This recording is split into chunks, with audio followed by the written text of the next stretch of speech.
Hello, welcome.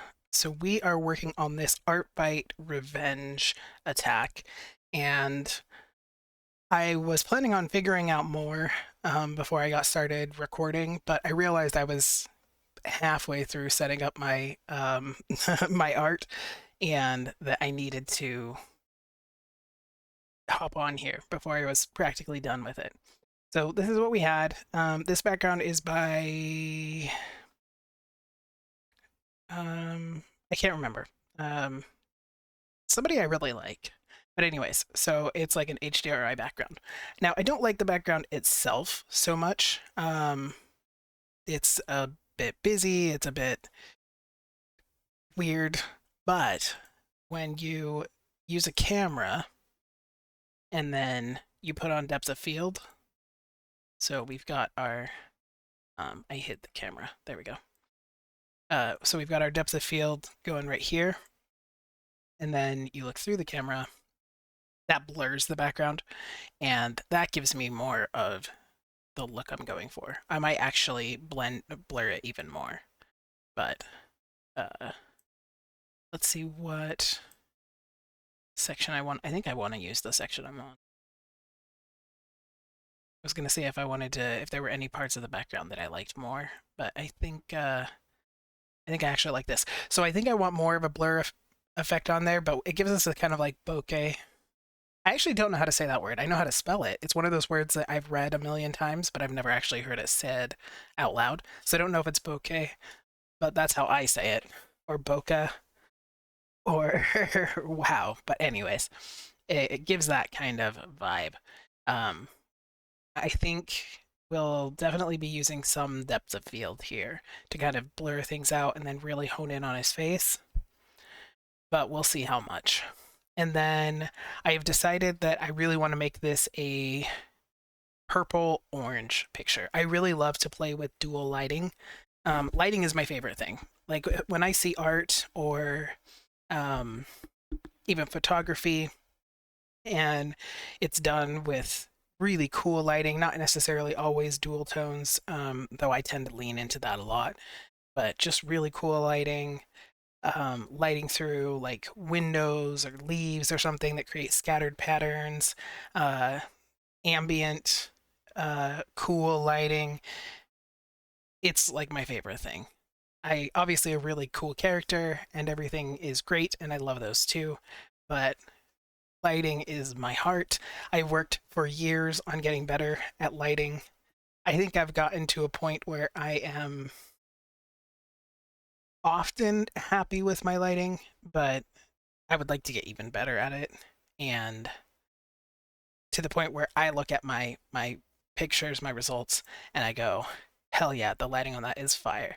If you saw my last video where I did the attack with Stirth, which is the guy with white hair, I did a lot. I spent a lot of time on the lighting in that photo to try and tell his story.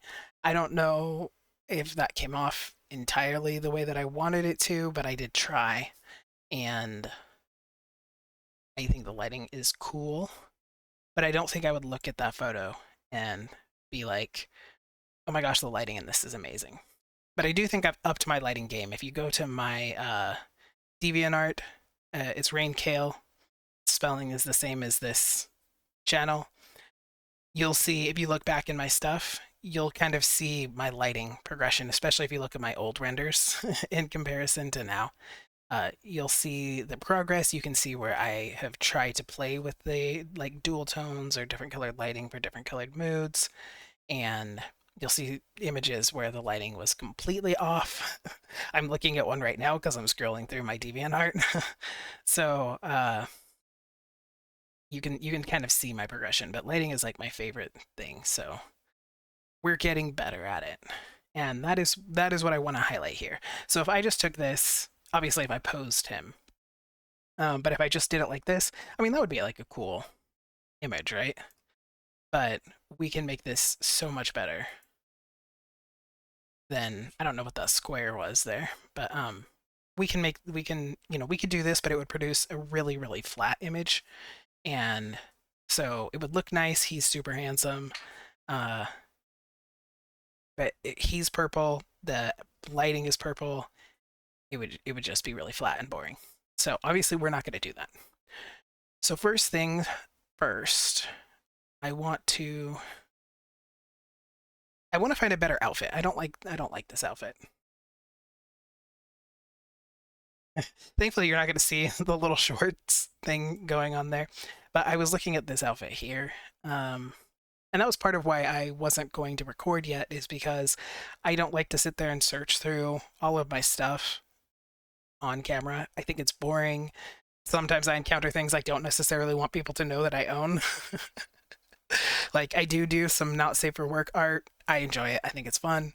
Um, I don't necessarily want that on YouTube, you know. So I might scroll past something and be like, "Oh." So I just don't like to show off my full inventory. And so that's also why I'm not going to show that right now. But I'll come back when I find an outfit that I like. Because this one I thought I liked, and then I put it on him, and I don't really.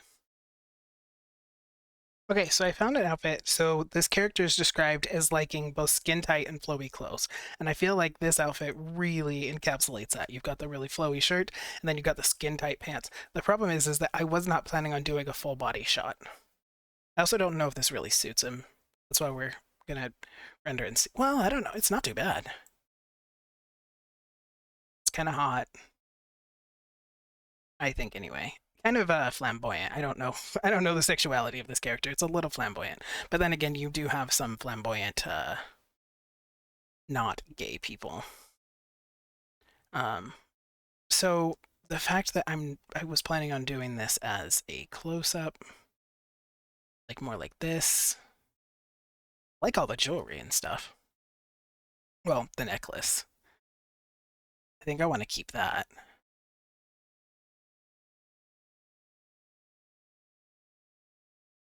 Do I want to change my mind and do a full body shot? Because I think I like this. I wasn't sure I was going to find anything because the Genesis, I don't have as much Genesis 9 stuff as I do other stuff. I kind of took a couple years off where I wasn't really doing art. Not intentionally, just kind of happened. Time passed. But every once in a while I'd go in and I'd buy something that caught my eye. But Genesis 8, I was buying. I don't even want to think about how much money I spent on Genesis 8. So I thought I was going to go and look through there for more outfits. But then I found this one and I was like, well, this really fits the long sleeve. It says he likes long sleeves and that he likes a mix of flowy and skin tight. And I was like, this is exactly that. So let me go and look at poses. I'll take you guys with me to look at poses. I don't have that many poses. I feel like I say as I open this up. God, holy crap. But I don't think I'm gonna use like an action pose. I want more of a pinup pose, maybe. Pinup poses are a little. God, okay, I lied. I said I don't have that many poses, but what's funny is that I consider posing one of my best skills. And so I think I don't buy that many poses because I pose stuff myself most of the time. Um, and I think I'm really good at giving characters really natural poses. But clearly, I don't realize how much I have spent. I think a lot of these come from like packs. They definitely come from sales. I don't know. I would hate to look and see how much money I have spent over the years. I've been doing dad stuff since 2014, not consistently. And I say that because I think if I had done it consistently for the last 12 years, I would hopefully be one of the best at it. But I haven't done it consistently and seriously.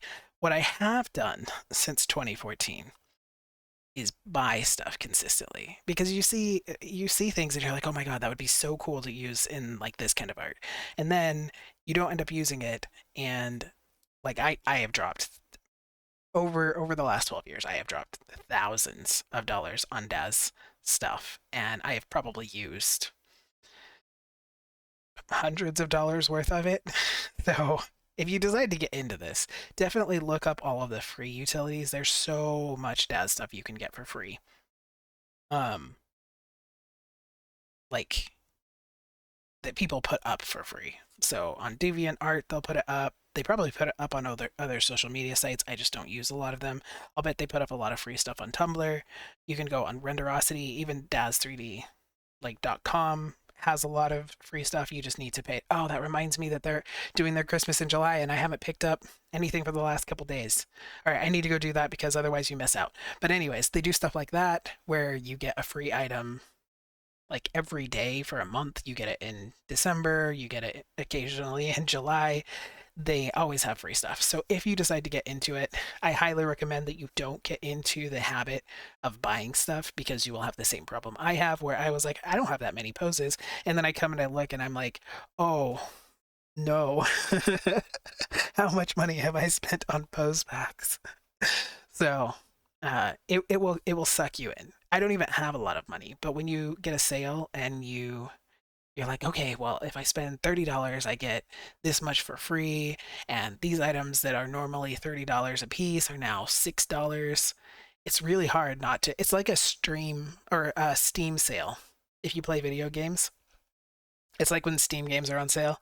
So you go in and you're like, oh my gosh, this $40 game is like $5 or $6 right now. And you're like, well, I got to get it while it's on sale. So you end up buying a ton of games.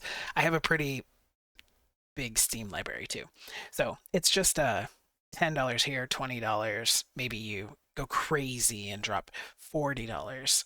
But when you do that a couple times a month over the course of 12 years, you end up with a lot of stuff. So anyway, don't recommend getting into the habit of spending money when there's so many free assets unless there's something you super, super want. Also get used to sorry, I'm not even making stuff, I'm just talking, but get used to making people. Like this guy isn't a character that if you watched my last video, we made him.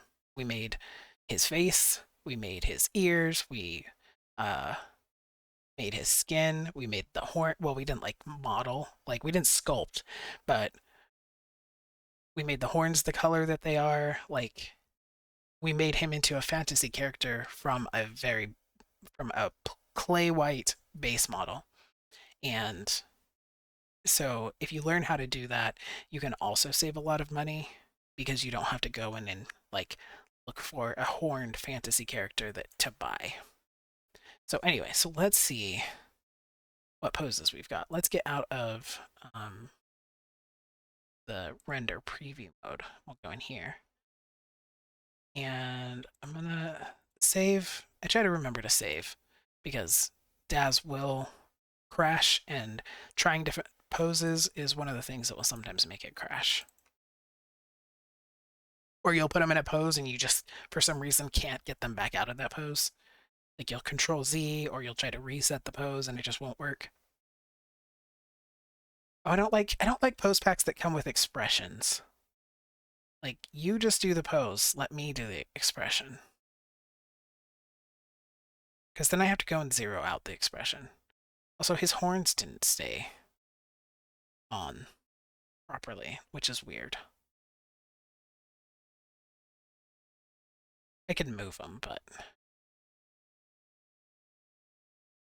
I think with a moody expression, that one would be better.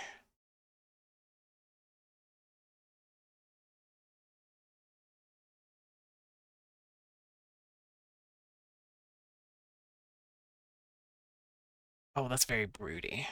I don't know. How do we feel about this one? I would still change its expression. That's a little too like model-y. That's a little too what is it? Blue steel. That is very blue steel.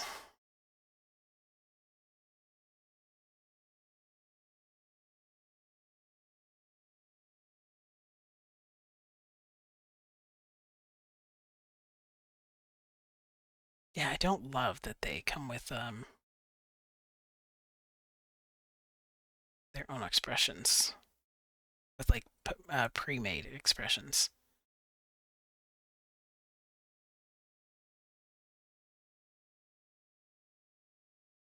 His horns still aren't on right. Oh, I was like, why is that not rendering? It's because the depth of field is not set correctly.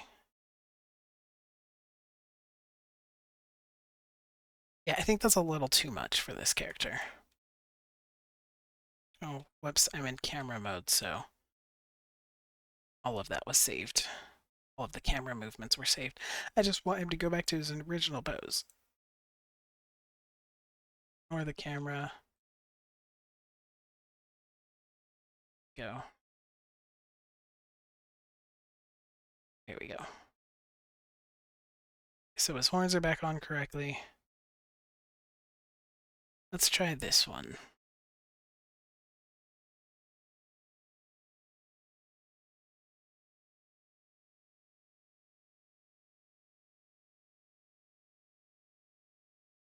Oh, I don't hate that. I don't hate that at all, actually, for this character. The sleeves, is this D-Force? Not that you guys would know. But, I actually like the expression there, too. I'd still have to fix the stupid horns. I don't know why they're not moving with the body.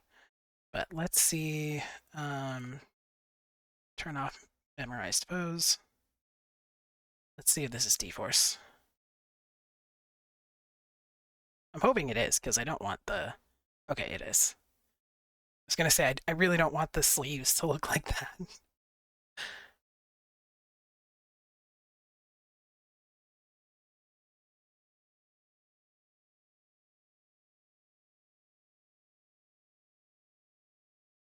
Yeah, I'm really happy that it is indeed D-Force. Let's hope it falls correctly, though, because that big puffy sleeve is not falling the way I'd like.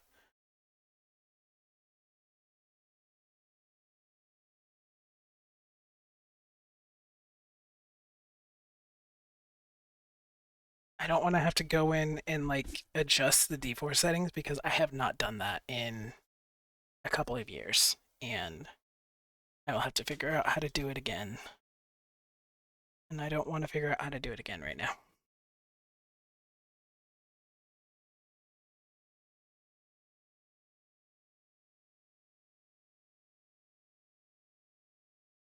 But there is a way to like go in and make it work more strongly on that particular sleeve.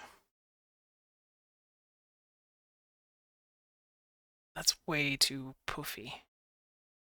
This one looks great.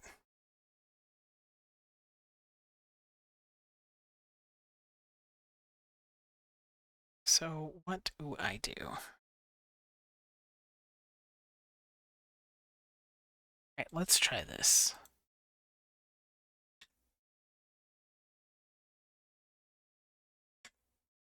All right, lower air resistance, increase gravity. If that'll pull it down. If it pulls it down enough, I can fix the rest of it with the tool that helps me move fabric and hair and all that kind of stuff.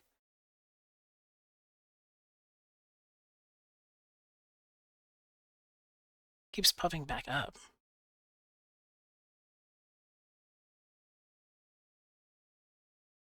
Why does it insist on puffing back up?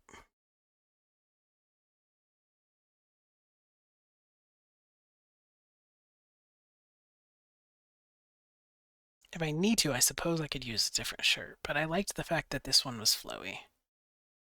Because it really fits that mixing flowy and skin tight vibe. I know I've said that, but it's what I'm considering when I'm like, do I want to do a different shirt?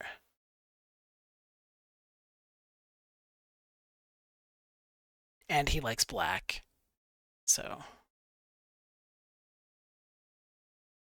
Which I get, because so do I. I'm in black head to toe right now. My socks, my nail polish, my shirt, my shorts, everything. I don't know what color my boxers are. I don't think anybody cares. But I did think about it.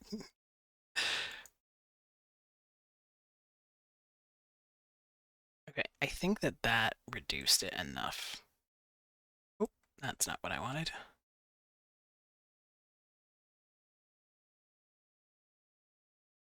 Okay.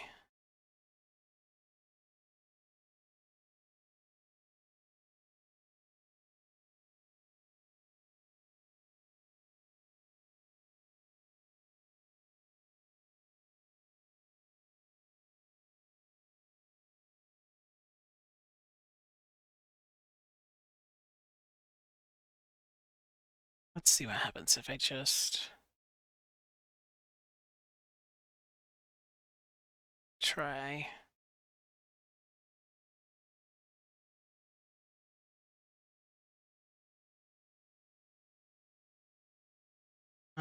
Okay.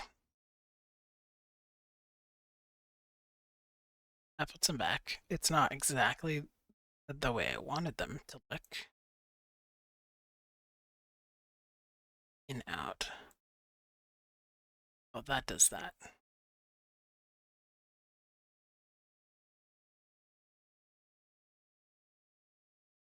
Okay, I think that's fine. So I'll have to draw the scar right here and the scar here in Photoshop.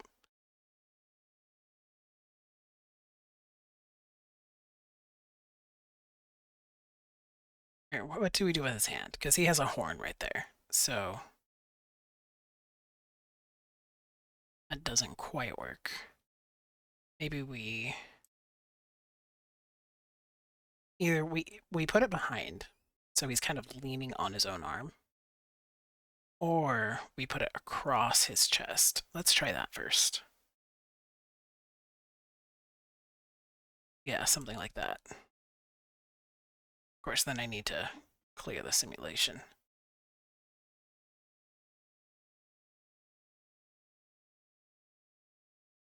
But we could do that, and then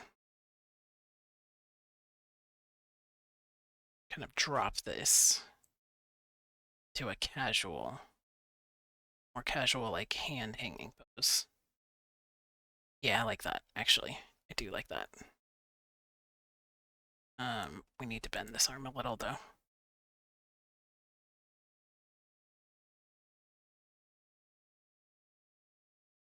Alright, and then hand, pose controls. If it'll go. And let's open his hand a bit.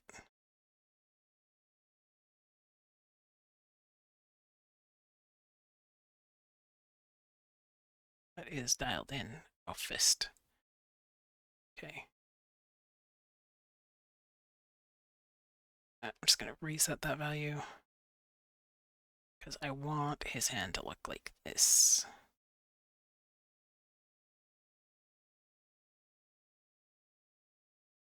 Mostly.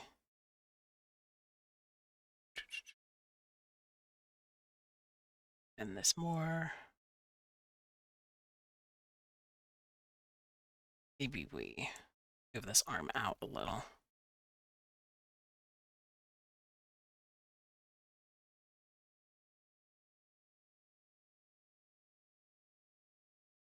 If I do this, though, I might have to do from a memorized pose. Which I don't like because it takes longer. And stuff will blow out sometimes in the render, but otherwise it's going to blow out here because the fabric is interconnecting. I don't want him to look like he's... I want this to look very casual. Right now we're kind of going for getting a less casual appearance. Unbend this thumb. Unbend this thumb. Oh, darling. That was an Oh, Break My Heart. Unbreak My Heart. Is that what it was? I think it's Tony Braxton. Even that song was even before my time, and well, I hate when people my age say that we're old, but I mean, I guess this is the age where you start calling yourself old. You start telling like kids in their 20s, You start calling people in their 20s kids, and then you start telling kids in your 20s, well, when you're old like me, uh, every time somebody my age is like, oh, well, I'm old now. I'm like, shut up. Why is everybody my age so old?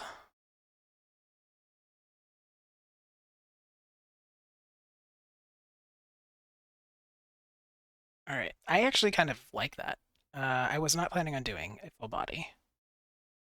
This is kind of a half body, but I am not hating this look. Let's.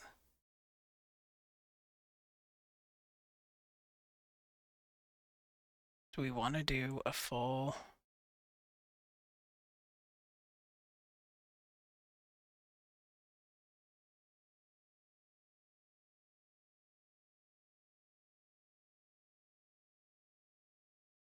Thing like this? It really shows off his whole outfit, or do we want to do something close?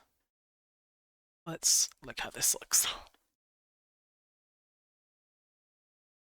Let's see how this looks like.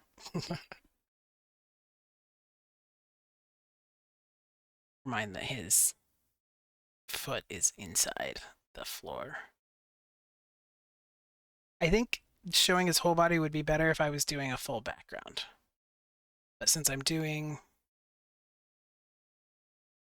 Although, I don't know, if I'm having him in this pose, I kind of feel like I do need a background. The problem is that when I was looking at the possible backgrounds that I have without having to, like, make a whole scene, um, I couldn't find anything I really liked. Like, I was looking through my HDRIs, which is basically a pre-made background. Um, and I have some fantasy ones, but not enough. Like, it kind of makes me want to go and buy more. I don't have money right now. But it does make me go, oh, well, if I don't have any fantasy backgrounds, then clearly what I need is fantasy backgrounds. Um, so if we go to I think it's JDA. Yeah, I have a lot of sci-fi stuff. Um,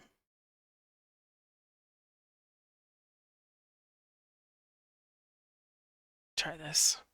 But it's not going to give me the purple lighting. And I really like the purple lighting.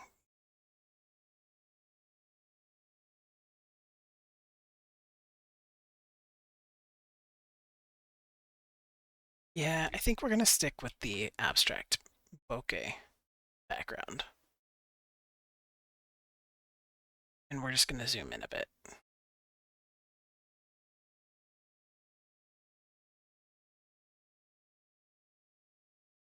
Get the camera back. Properly frame this. Mostly properly frame it.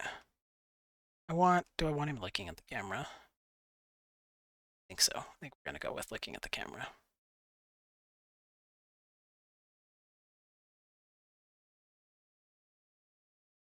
Framing is important.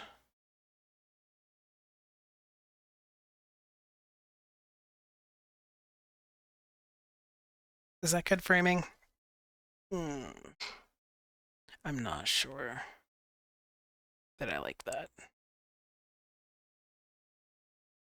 That is one thing I have got to hand it to, and I don't know what to call like drawing artists, but those who use their hands to draw, which I have, you know, it's not like I was born with a computer. I've drawn a lot in my day, but that is one thing is that you pick your framing and then you don't have a lot of wiggle room. The way that I can just move my camera around and be like, okay, what's best?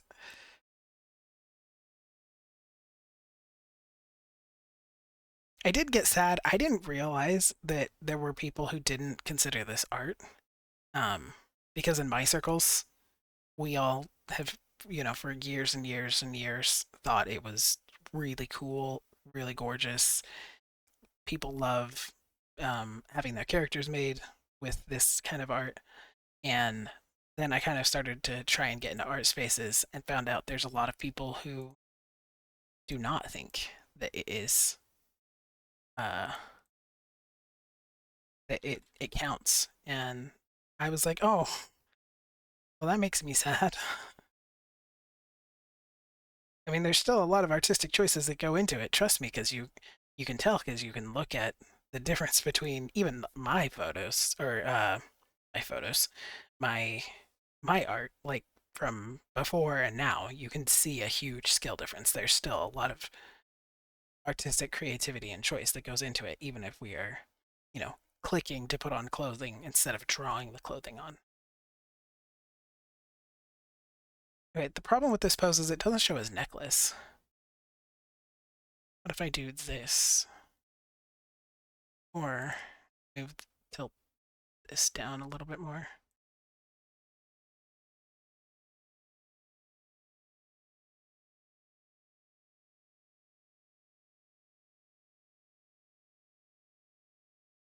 Then maybe tilt his head up a little.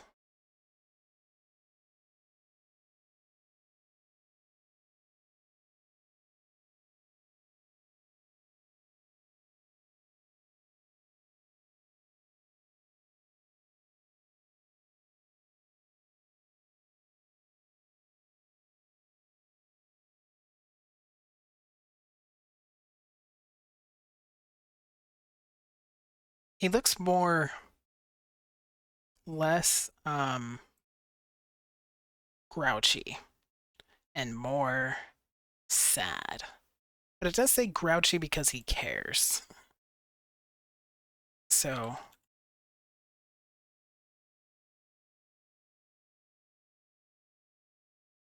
but we can make him look a little grouchier.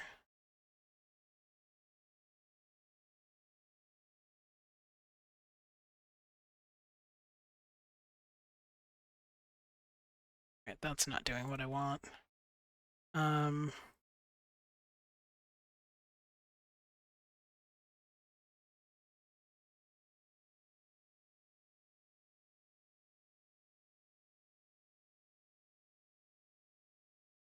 Browse up down, browse inner up down.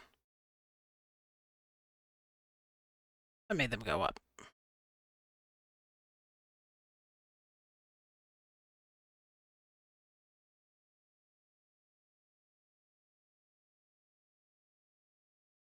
That kind of makes him look like he's squinting. What if we make them go down further?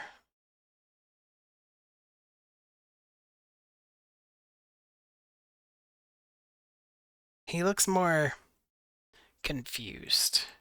Maybe we'll keep the kind of soft, sad look in his eyes. Get the camera actually turned so that he's looking at it. Or do I not make him looking at it?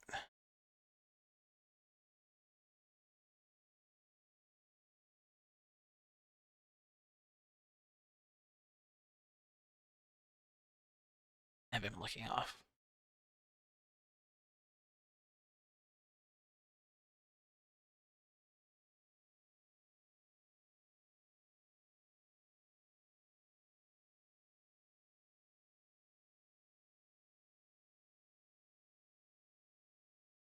Mm, not sure if I like that.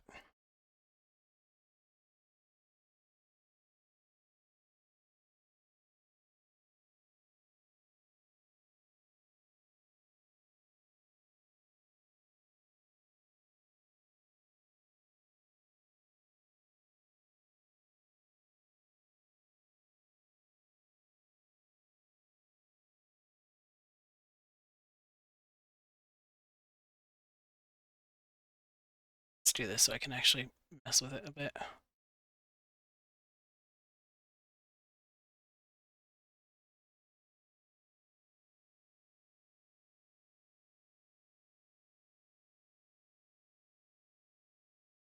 That's a little weird.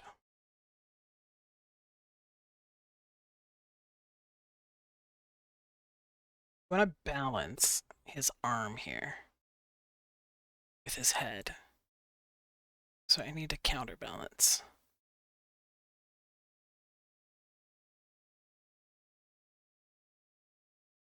Maybe we do his neck.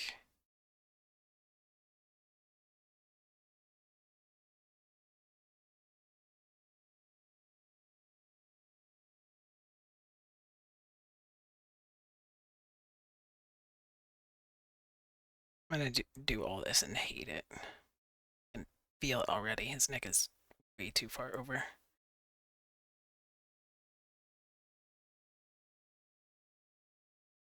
Okay, I hate like everything I just did. That might be.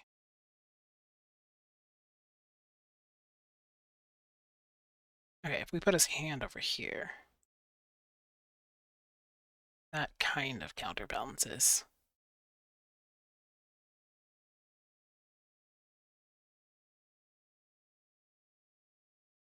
I just have all this space up here that needs something.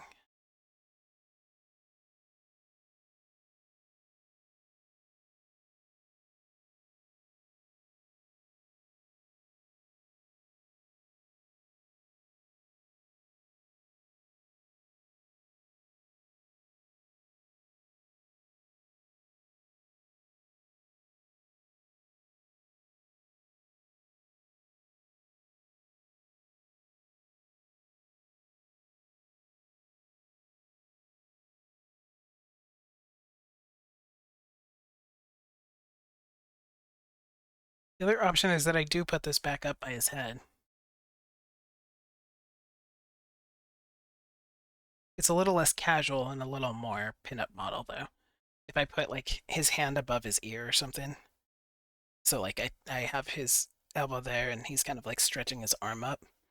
Then it comes across a little more posed, a little more intentional. And not getting the vibe that this particular character is like, I'm so sexy. You know what I mean?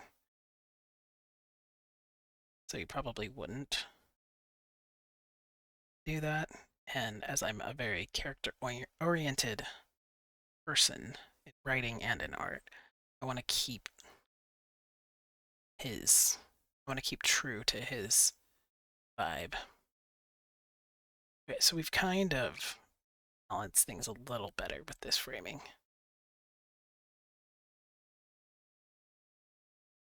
And I'm getting most of the horns and this cool necklace. I zoom out a bit, getting even more. But I don't know that I want to be zoomed out that far. I don't want to cut off his whole hand either. I did that in my last image. I didn't mean to. Just the way that I set it up, I cut off like half the hand, and so it just looks weird. So I don't want to do that again.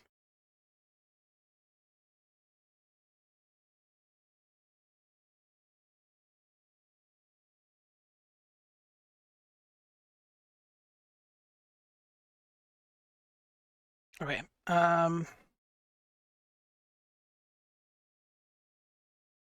Let's simulate this. I was thinking of not showing it, but it is kind of cool. So at first he's going to be standing up though. Actually, I'll show it when he's not standing up anymore because it's going to take a minute. Okay. It's still moving slowly, but he's slowly coming into frame. So basically what that does is it sets him back up in the default position as it's simulating gravity. And the reason that that's good, especially in this case, is because it allows. So if I had simulated gravity with his arm the way it was, with the shirt sleeve clipping into his leg and the pants, it would have caused what we call an explosion, where the fabric would have just exploded. I don't know how to describe it, but it wouldn't have worked basically. So I start him from the default pose, and it slowly puts him into this pose following gravity the whole way. And then that way, as it comes into contact with his leg, having not already started that way, it should warp around his leg correctly instead of starting already clipped together and the simulation not knowing how to make that work. Not knowing how to make gravity be simulated with two types of fabric and skin and body parts all already clipped together. So now there's a possibility that it'll explode here anyway, because of the fact that they're coming so much in contact, but we'll see. Hopefully not.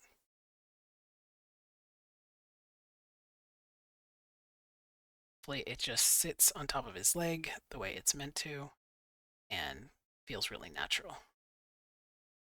So far, so good. Slowly he's coming back into the pose that we had already had him set in. So far the fabric is not clipping together, it's sliding on top of each other exactly the way it should.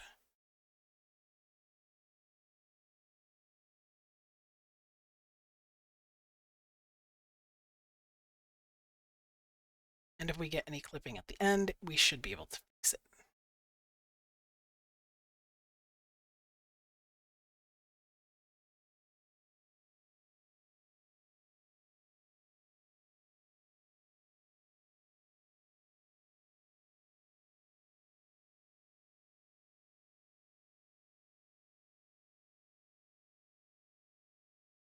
It's just stabilizing.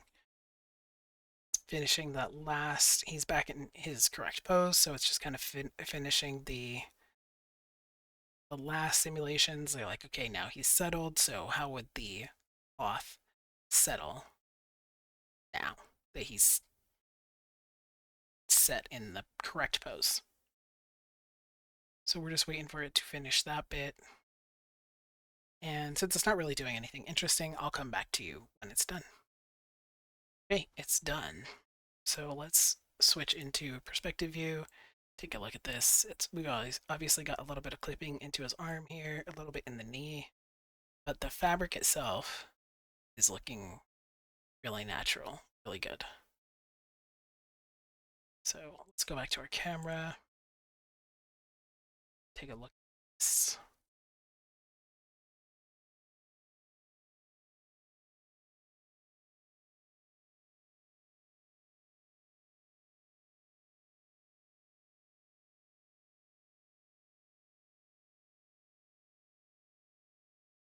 His neck is still a little weird, but that's not even from me having done that. That's just kind of the way it is.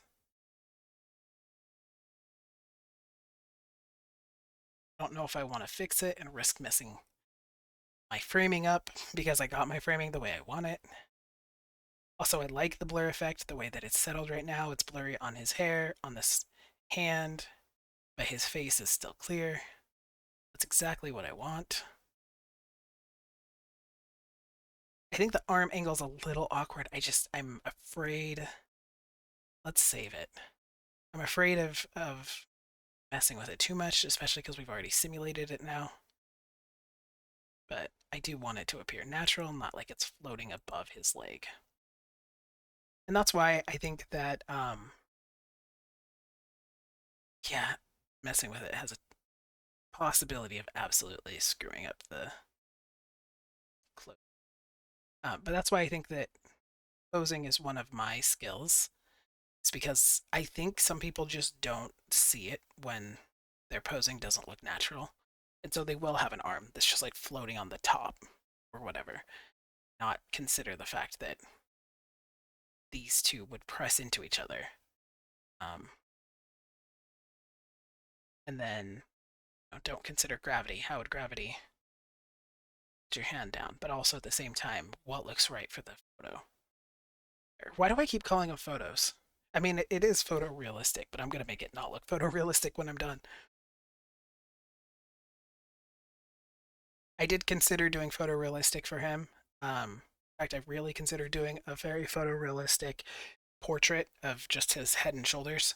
But then I remembered that he has scars I have to draw, and I am very out of practice at drawing, and so I don't want to do a close up of that and try to make the scars look photorealistic. So we changed our mind. We're going more painted looking when we're done. So, I think that's good. Oh right, I was gonna see if I was going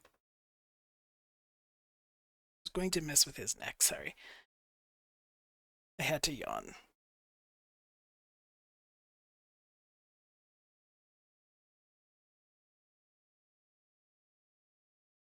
I don't know. Does his neck look too weird? I kind of, but like enough to because his head is so perfectly where I want it.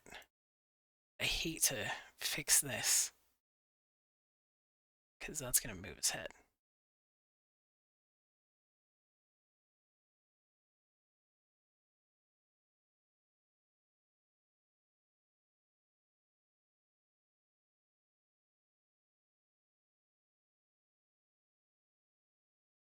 It also kind of gives it a little bit less dimension, but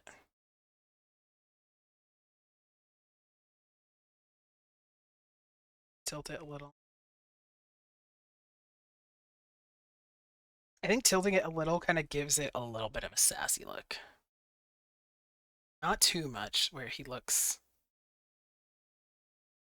flamboyant, but enough that he kind of looks like he thinks he's better than you,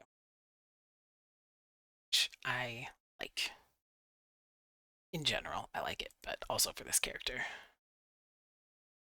Not that I know if that's how he is, but I get the vibe that the creator would not be upset by that.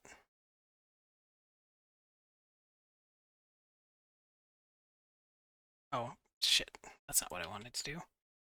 Uh, shirt. Yeah, no wonder that wasn't working. Okay, so we select his shirt, and then we just pull this out a bit. That's all we need to do to stop that from clipping.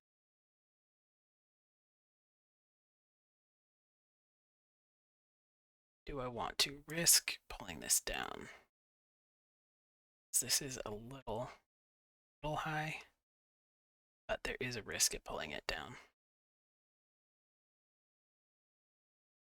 It looking not good. Oh, his elbow is still... Okay. Alright, I think pulling it down also didn't really hurt it. It's just not perfectly gravitational. I think that's more accurate. Also, if you're looking under here, I'm doing my job wrong. Because that is, there's multiple places I want you to be looking, and that's not one of them. But a lot of that's going to come from lighting. Lighting's going to really make you look in the right places. So right now, we've got a very kind of flat image. There's purple lighting, and his skin is purple. His face is not looking at us. But I like the tilt of his head, which means I need to tilt his, I would need to change his eyes. The problem with changing eyes, like the direction that the eyes are facing, is that it is so easy. So easy, because you can't change them both at the same time to get them looking cross-eyed.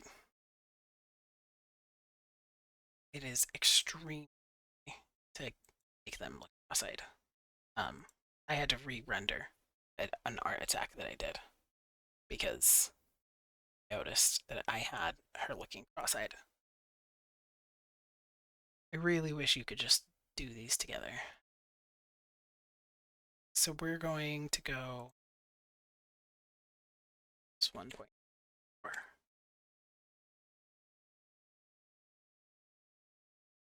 And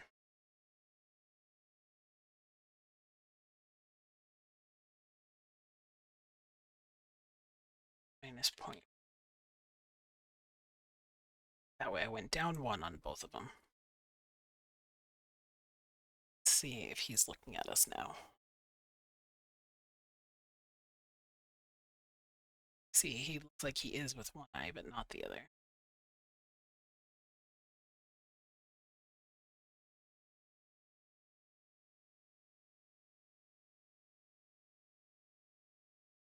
Am I turning them the wrong direction?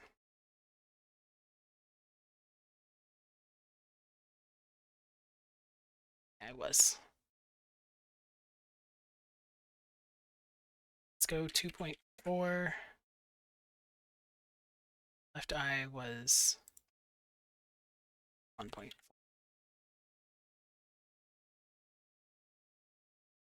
So that means they both went up 2 instead of down 1.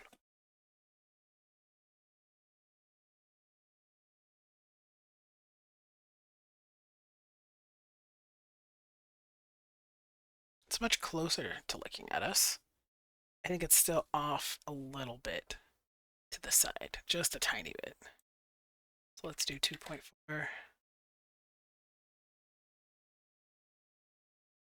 I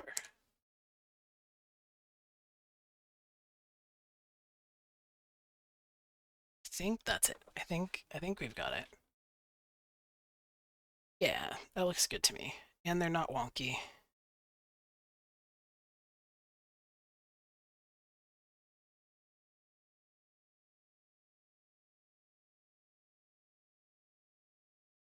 I don't know if I like this thing here. I mean, it's not clipping. I don't know if I like that showing the background there.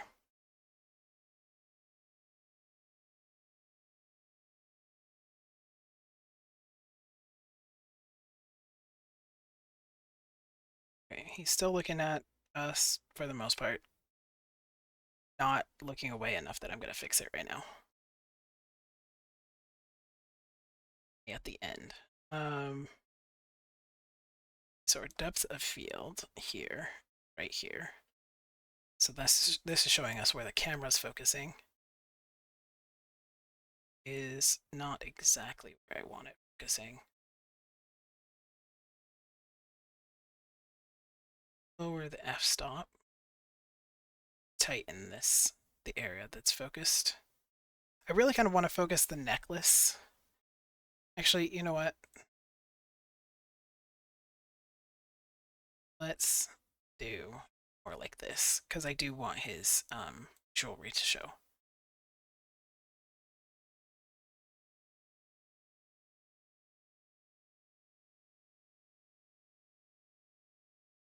Alright.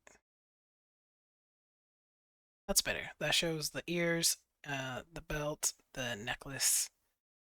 But our background is heavily blurred and our hand is blurred. Which is what I want. Okay, let's get to lighting. Let's save this because I think our pose is correct, our eyes are correct, our lighting, all that fun stuff. Or not our lighting. Man, I apologize. My thoughts are moving faster than my mouth is. So I knew I was thinking about lighting, so that's what I said. But yeah, I meant like the pose, the eyes, the outfit, the overall look. I think we've all got nailed down. So now we move to lighting. So I know one of the main things that I want is orange. I definitely want orange light. So going to spotlight here. I want orange light coming from below. And I want to really accent his jaw here. So if I come from too low, it's going to actually do the opposite of accenting his jaw, because it's going to light up this shadow here. But I do wanted it coming from below, but I don't want to hide that jawline. That's one of the details that's separating his purple skin from the background. So maybe we will come from above, but I may come from below. Other side. Let's see. Right now, come from above, and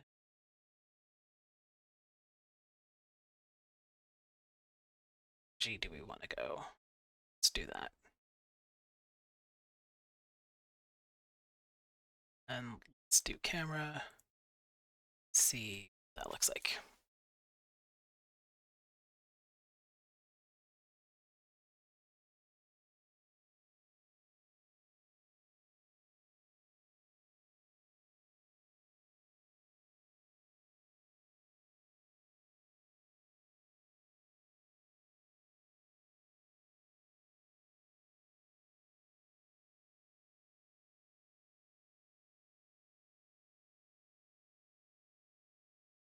Okay. Let's click off this so I can actually see. That's a nice, really, really subtle look, but we're not really going for quite that subtle.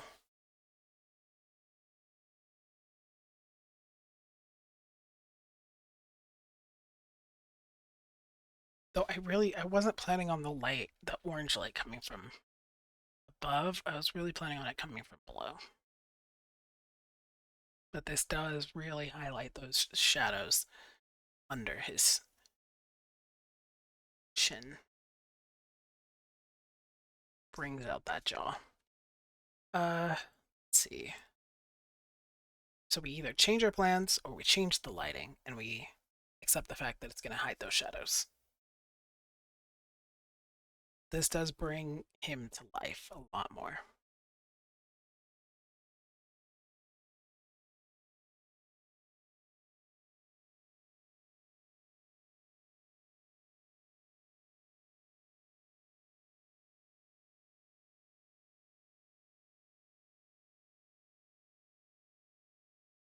To a duplicate this spotlight.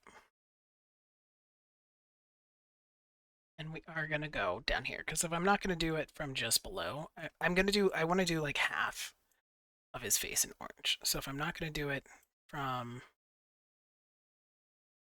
below, then I'm going to do it from the right side.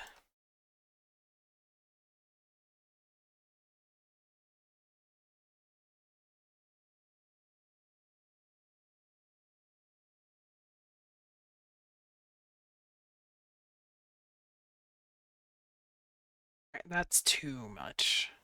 It's definitely too much.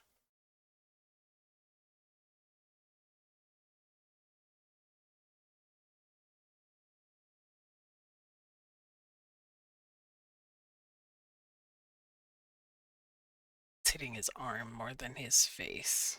There.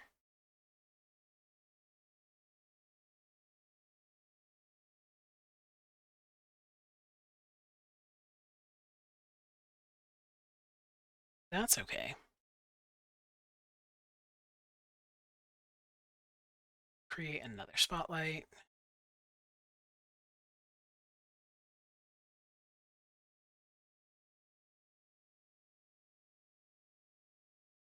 This one's going to come here.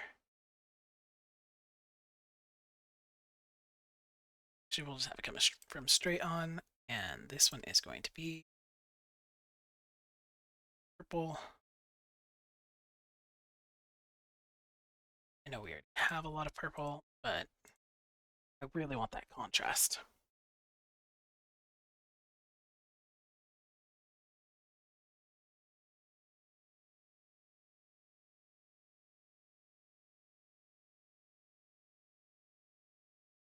It's not bright enough. We're not getting the emphasis I want.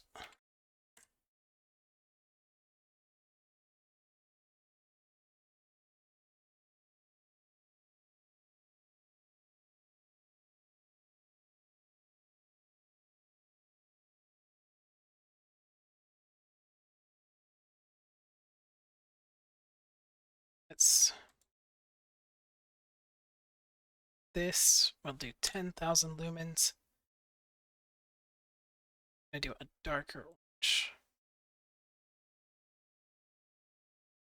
I'm gonna do a tighter spread angle, so it goes more on his face.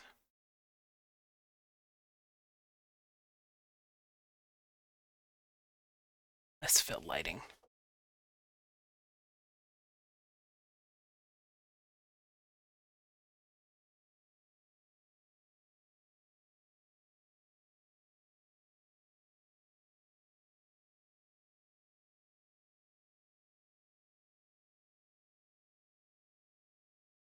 I don't like that.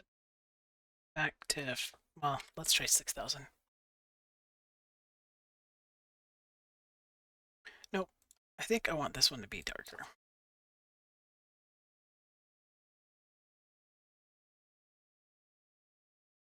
I think it's too flat if I don't have that one on at all.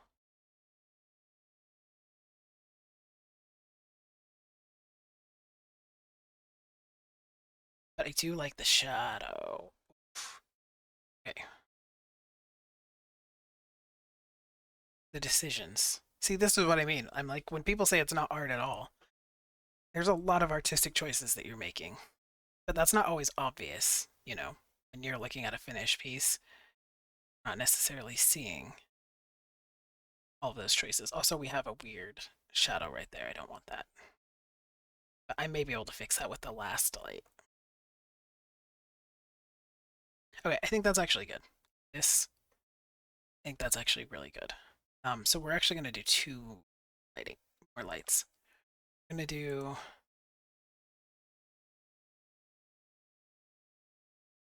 it's going to be spotlight 4.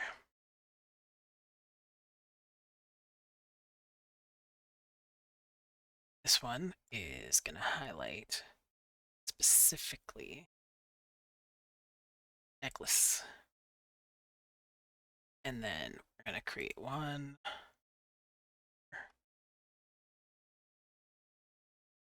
Mismatch. All right. This one is going to fix that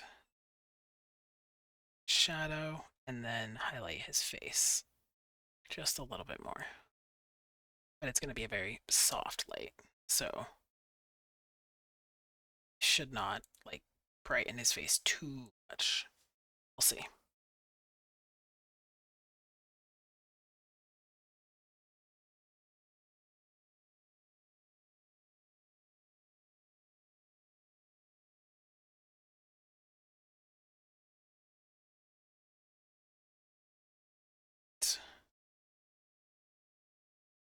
So we have the highlight on that necklace. It might be a little too much.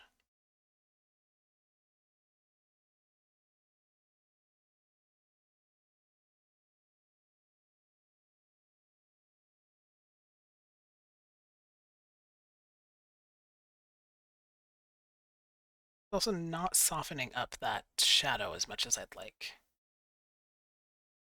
The alternative is to move this around a little bit, which I kind of didn't want to do. I don't like that shadow.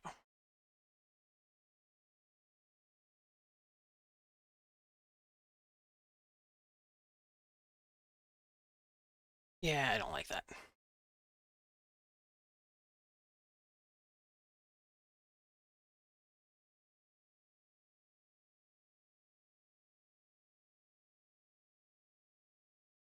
Let's see what we can do with this light.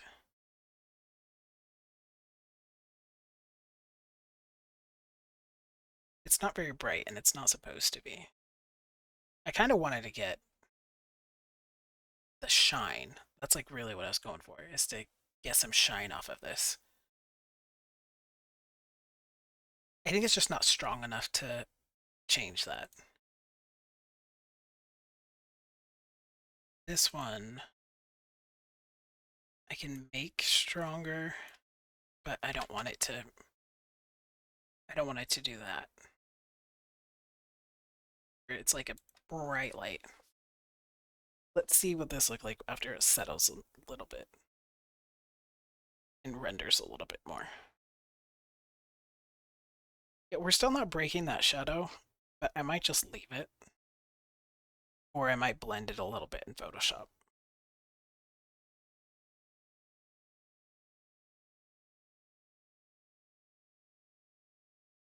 And then I might add some effects into Photoshop as well.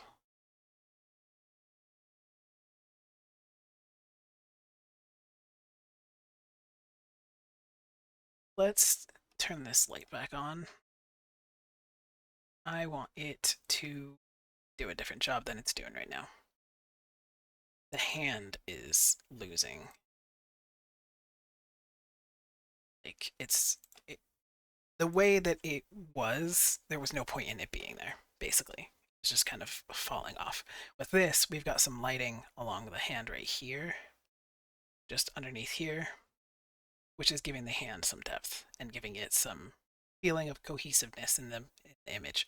Now, the problem is that that light gives us too much orange on his face. So I need to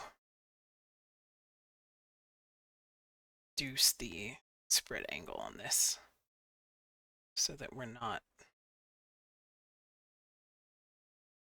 lighting his face so much. Problem with reducing the spread angle is that it increases the intensity of the light, so let's have that.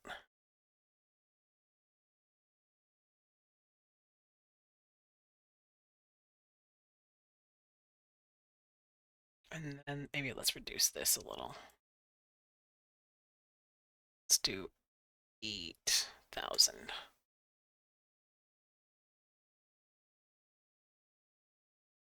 Good. So reducing the spread angle on this took a lot of the orange light off of here, which is good. And it kind of kept it on his hand, which is where I wanted it. I think I can even bump that up. 3,500. Yeah, I like that better.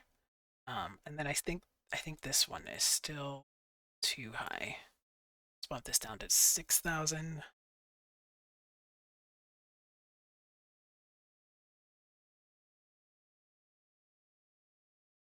And then I think what I want to do with this is actually make it more purplier.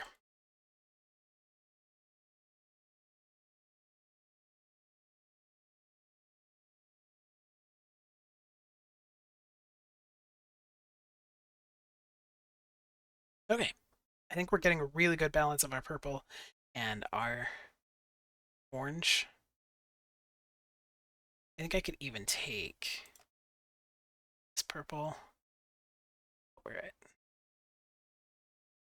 and reduce my spread angle a bit.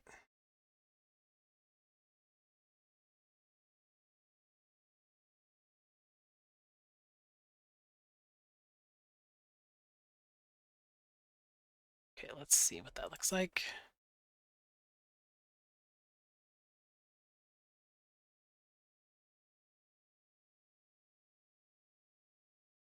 We're getting kind of a half and half on his face.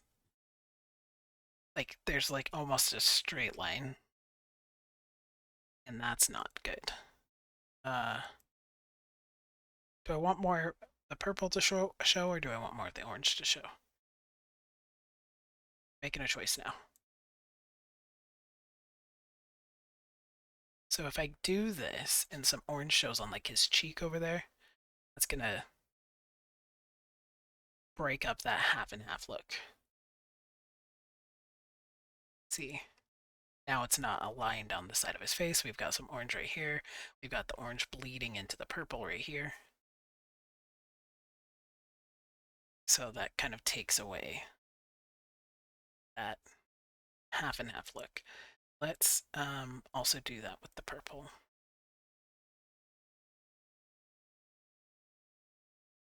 Get some of the purple on that other cheek and make them both kind of blend more.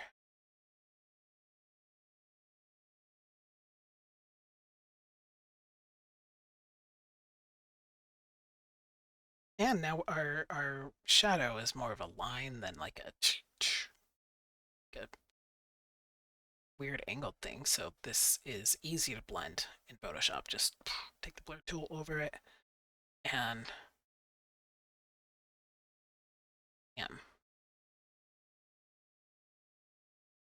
okay, I want, there's a shadow right by his eye that I don't want to be there.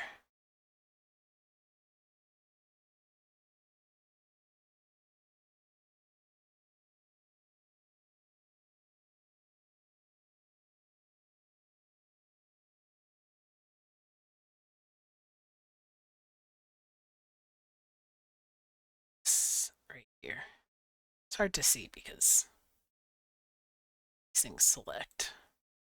There we go. So right here, it's kind of a weird shadow.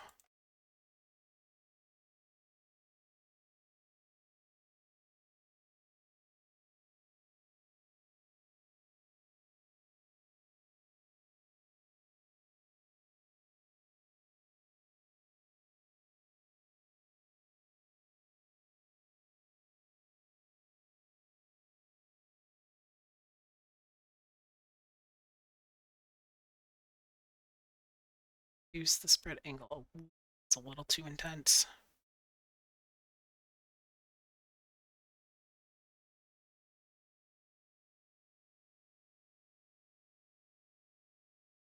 Okay, I think that's good. I might fix.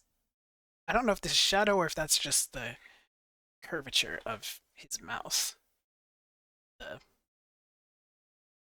nasolabial folds right there. That might be what that is, but I might smooth that out because I can't tell if it's shadow or not.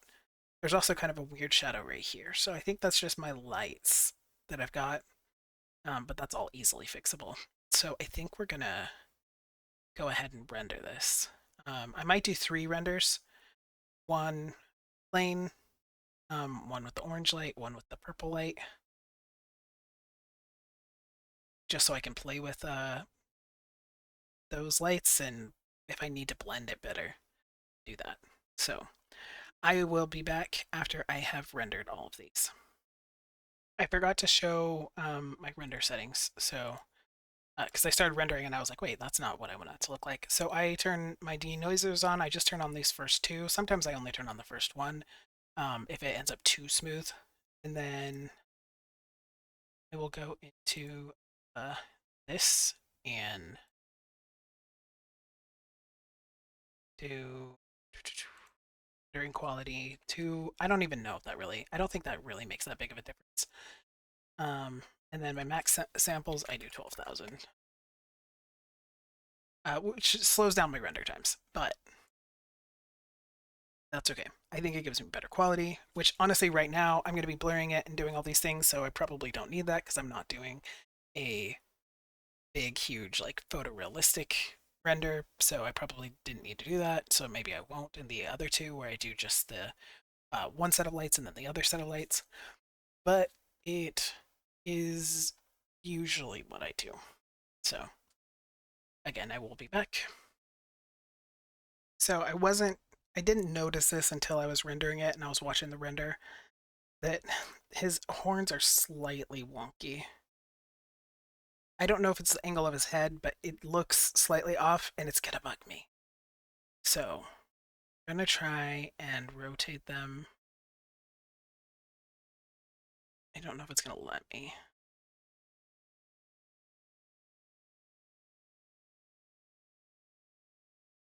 It just wants to pull him in or out.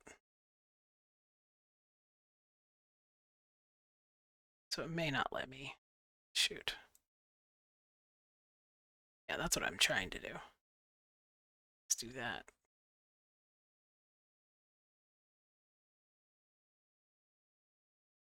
All right, so they may. I don't even know if they really are wonky, if it's just the way his head is. So I guess I'll just leave it because I don't think it's gonna let me move them the way I want to. So hopefully it doesn't look wonky to anybody else, and it's just one of those like artist nitpicks that we have sometimes. Okay, we're back. We're in Photoshop, obviously. So I did all of these renders. Let me put this down at the bottom. So I have my orange light, my white light, my purple light, my full, all of the lights, and no light. So we're going to take full, we're going to put here at the top, but we're going to keep it off. So I found that I actually really kind of liked this more than this, to be honest, because it's just more dramatic. This is almost too much light, which is why I do this. Because sometimes you see something and you're like, wait. So what I'm gonna do is lower the opacity on this, And set that to overlay. Whoops, I set the wrong thing. I was like, this doesn't look right. There we go. All right, lower the opacity on this. Do I like it better as overlay? No, that just makes everything too dark. Okay. So we're bringing in some of the purple light, but it's also dimming my orange light.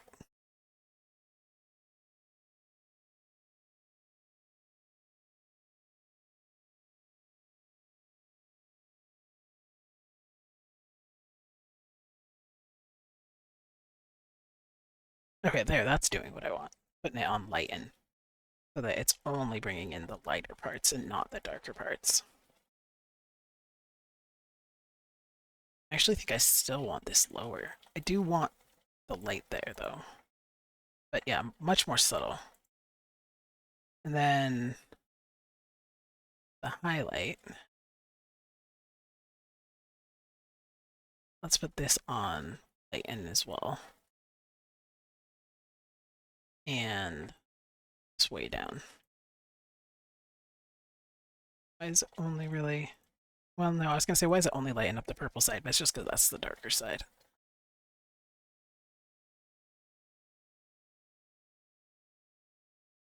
Yeah, it's the highlight's really not doing what I want it to do. So I'm just going to keep the highlight off.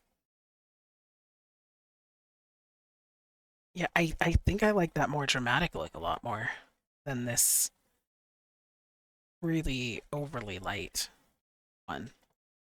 So again, that is exactly why I do that. So that I can sometimes take a look and be like, you know what? That's not working for me. We are going to do a stamped layer. Whoops. Actually, let's call this dodge. My tea is boiling. Okay. Then we're going to go in here at 200. We're going to get our dodge tool. That is not my dodge tool. Here we go. Dodge tool. We're at 36 exposure.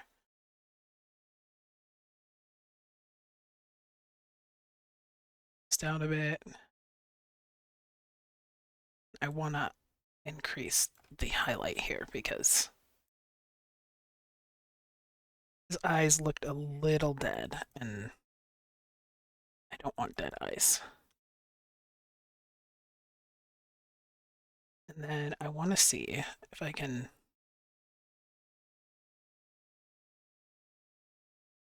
bring some more life to this. I couldn't quite get a proper like highlight, like a proper like sparkle on it, but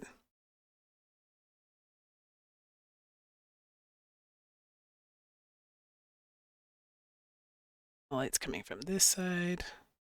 Yeah, that's not, I don't want that. There we go. Now, if I was a good Photoshop person, I would be doing this non-destructively. I mean, it is on its own layer, but I'd be using a proper... Why can I not remember? I couldn't remember in the last video. What is called when you do, oh, a proper mask layer. I'd create a clipping mask instead of just erasing and doing it again. But I did not do that.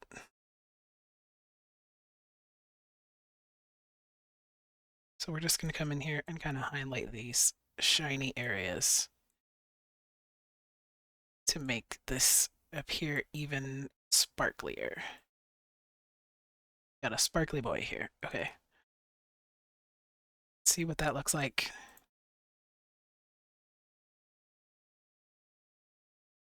I think it looks good. You can see on and off in the lights in his eyes, much better. So it looks like they're more alive. In fact, I'm going to go into his eyes again. Stare deep into his eyes. And I'm going to give a little bit of a highlight to the whites. Because these are the kinds of things that make somebody's eyes appear alive. Is the way that they reflect light.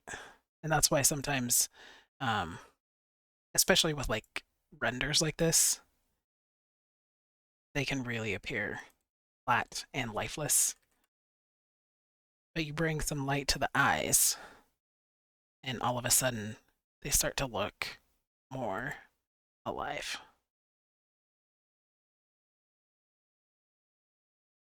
See?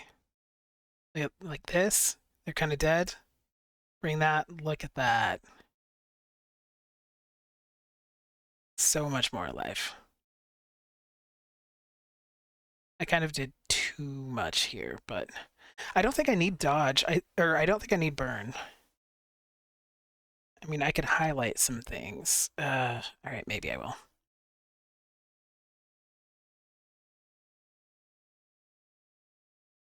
Whoops.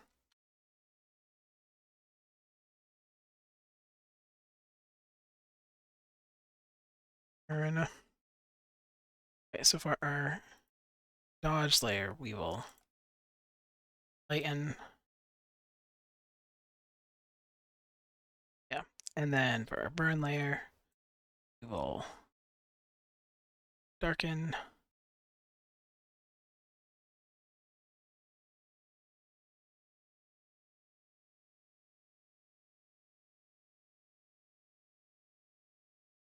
Oh, you know what I should do? I should just do this.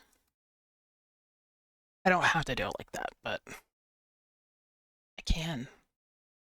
Again, anybody who like messes in Photoshop a lot, like I used to be better at doing things properly, but like I said, I took a couple years off and I don't really remember all of the little tricks and stuff that you use when you get really good at Photoshop. I'm gonna burn a little bit of this off.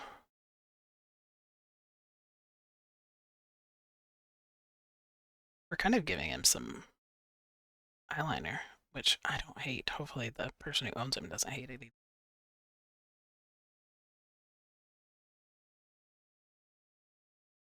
So we're creating a little depth there.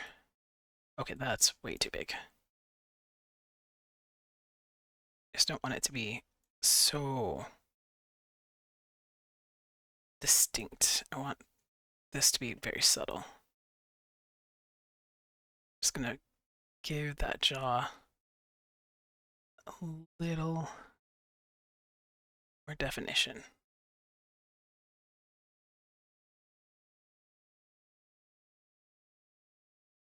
There we go. Just kind of pull, make these lines a little more obvious. Put some more definition between his skin and everything else.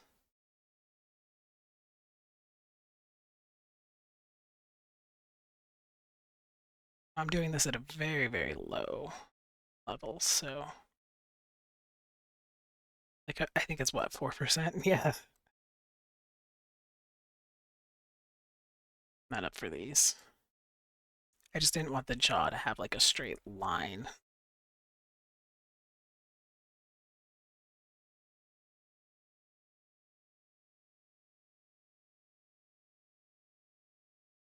Okay, I think that's good.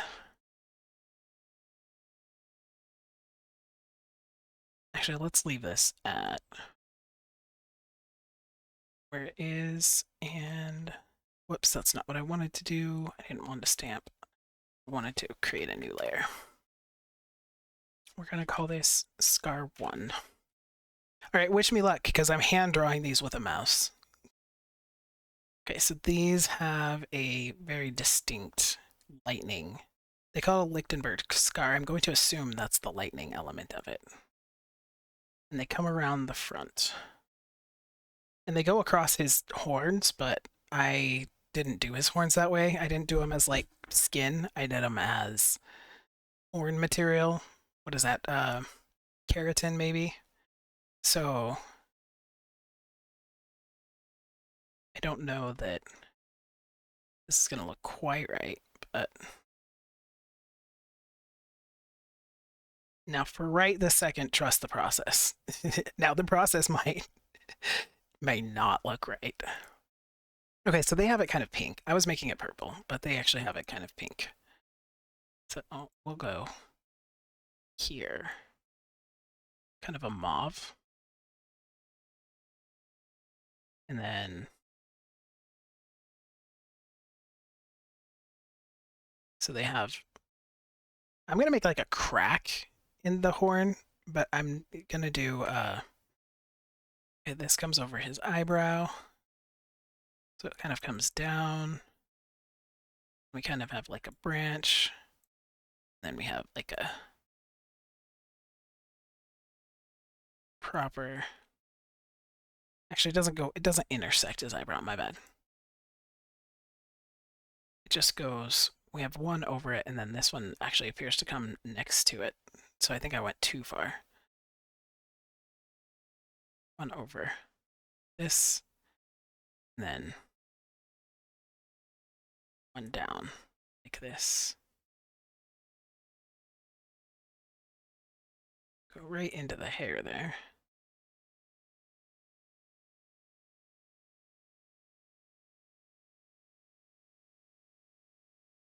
Then what does that one look like? Just jagged.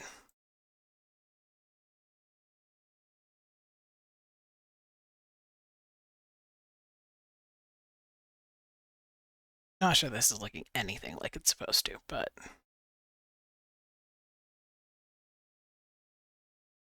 gonna put some there. And again, trust the process. I did do these on the other one and they came out looking pretty good. So we're gonna hope that the same process looks or works here.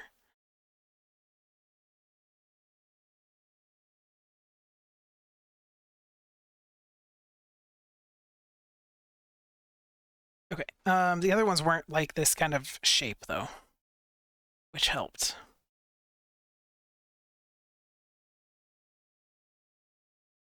So we're gonna do a highlight in here, but not there. We're gonna do a low light.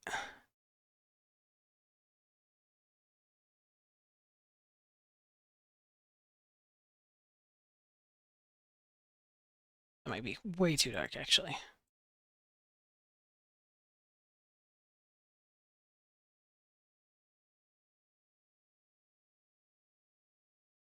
There we go. Low light.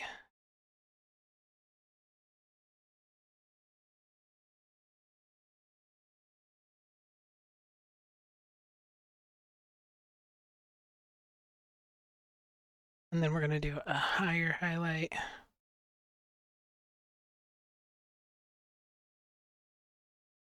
All right, and then we're gonna go and refine.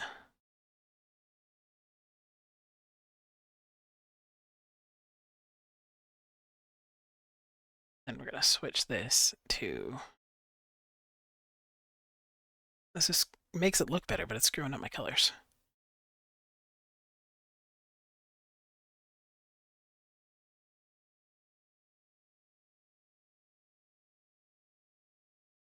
All right, let's do this one normal.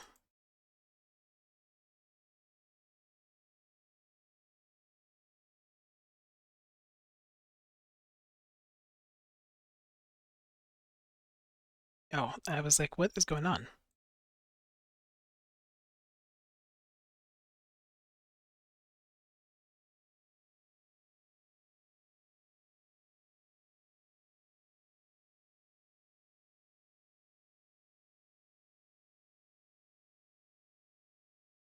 Right, in the scar copy,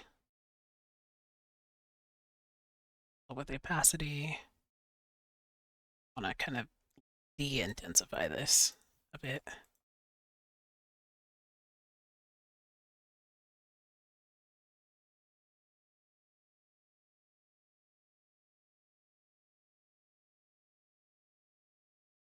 Not quite that much, because I need to keep that all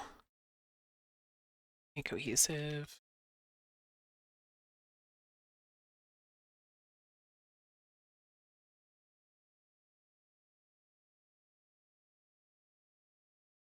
Right, that's not dark enough.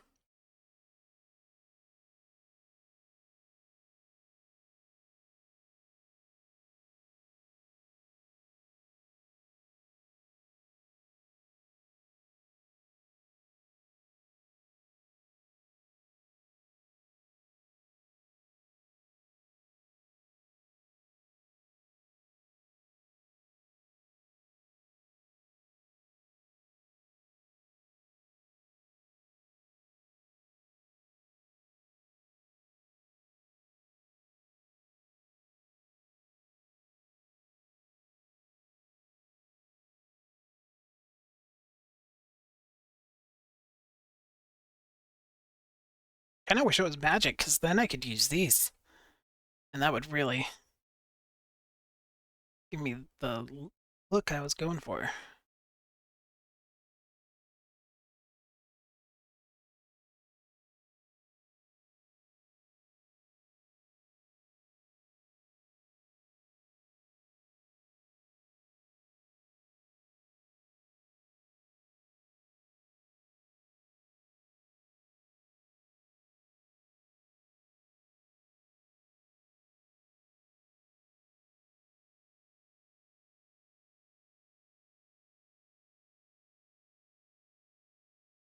Hmm.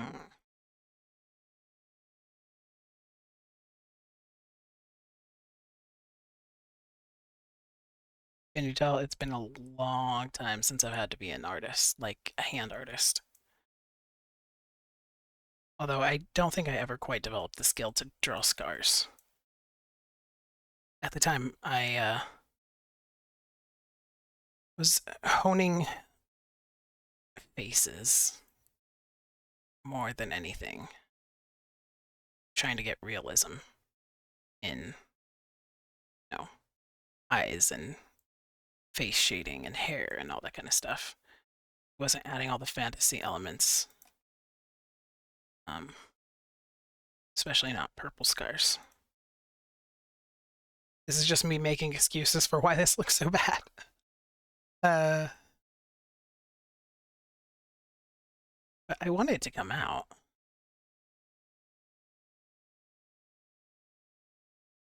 So we just gotta blend this a bit. We're smudging right now. Not incense. Though maybe if I did some incense, it would cleanse me and allow me to do this better. Okay, we're getting there. We're getting there. We've got some sharper lines, so it looks a little less amateur.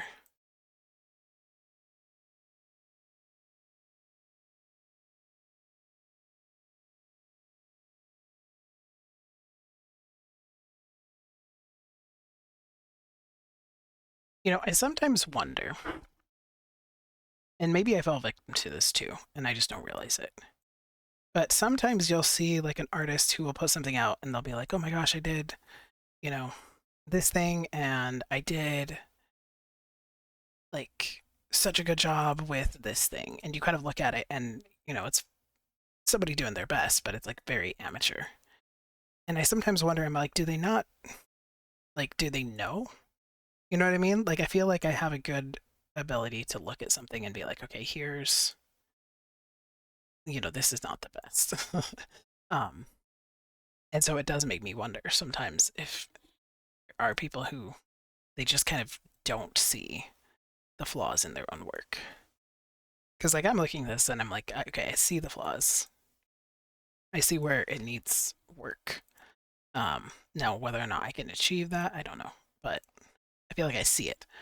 Uh, and sometimes I don't know the difference between artists who are like, this is the best I can do right now. And so I'm very happy with this because this is where I'm at.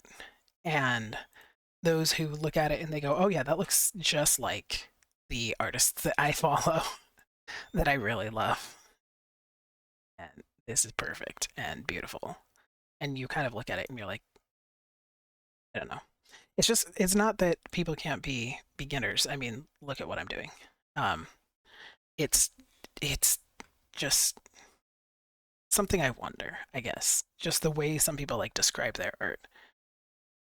it just makes me, because I think a lot of us will, say like I've got a lot to work on. Like I was talking all about how what I'm working on right now is lighting and how that's like my favorite thing. And so I see art, I see photographs, I see art, I see, digital art with amazing lighting, and I go, oh man, I want to do something like that. I have like a whole folder full of inspiration pictures, everything from like model shoots to drawings to paintings to other 3D digital art.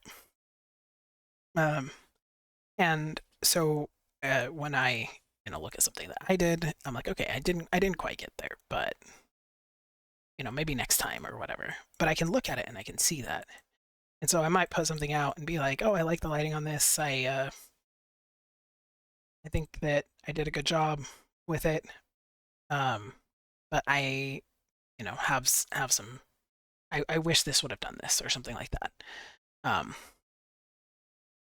I don't know. I don't know where I'm going with it. Just that sometimes I wonder if people have blind spots, and they kind of literally cannot see the difference between what they've put out and what other people are putting out, or if it's a matter where they do see it and they're just like, "This is I'm really proud of this because I did it, and this is the best I can do." So feel free to let me know if you're watching this, what you think it is. Do you think it's that people struggle to sometimes like literally even see their weaknesses, or do you think it's just a matter of people, knowing that that's their best and they're happy with what their best is, and other people shouldn't have a say in what that how good or not good that is?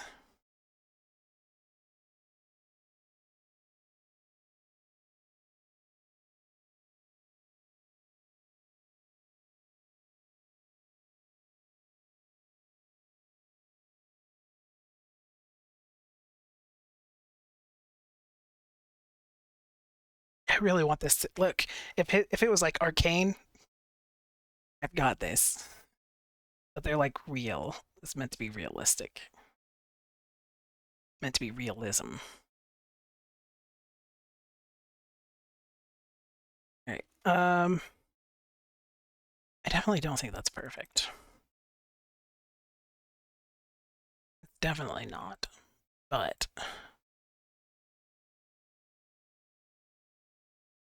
is it passable? Let me look and see my reference images. I mean, they're a lot of it goes up into his hair and stuff, which I'm not doing. And I think, oh, one does pass through his eye. God damn it. Well, I at least have this that kind of goes down. You just kind of, well, pretend like you can't see the part that goes actually into his eye. But I think as far as the coloring, that's really not too bad, especially for a mouse drawn thing from somebody who doesn't know what they're doing. Okay, let's do a new layer in here, and then actually let's do this. I'm gonna do a deep purple, and we're gonna come up here. Oh, I'm on the wrong thing. Okay, we're gonna come up here, and we're gonna draw these as cracks. That is taking some liberties from what they have. So I hope they aren't too upset. So darken.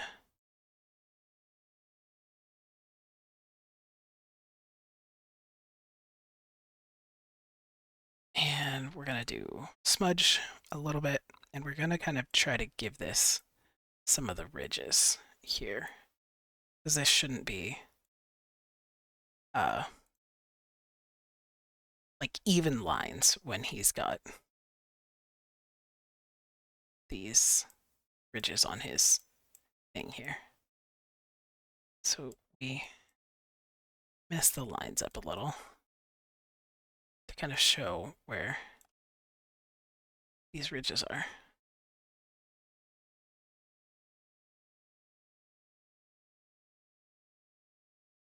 Here we go.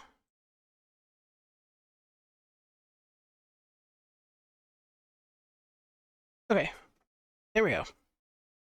And I think that looks... I think that looks okay. The best in the world? Probably not. Commission worthy? Probably not. But art fight worthy? I think so. Granted, if it was a commission, I would have put the scars on his actual face. I would have done actual scars. And not just like Photoshop scars. Okay, so he's got like a big scar over here. And I made the choice to do his face front on. But I think the big scar might actually work out better, baby.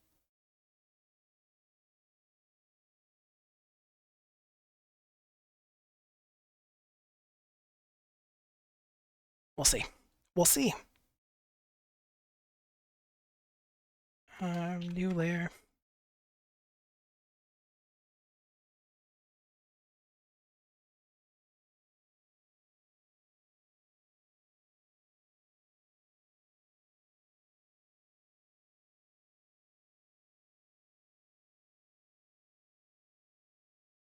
Get this to be a little pinker. And this goes down his neck. Goes across his cheek. Again, I'm not in. Across his cheek. And down his neck.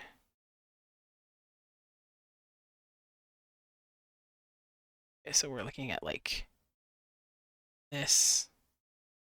Beautiful. Absolutely beautiful. And like this. Perfect. Done. Ready to send. This isn't even the right color.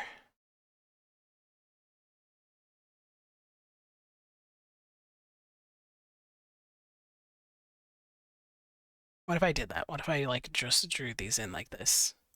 And then I was like, all right, look at that. I got them done. And I left it.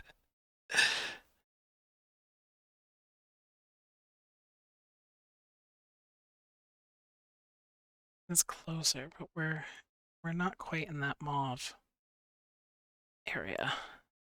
Especially because it's under orange light, so I really need to make it pinker, but not neon pink.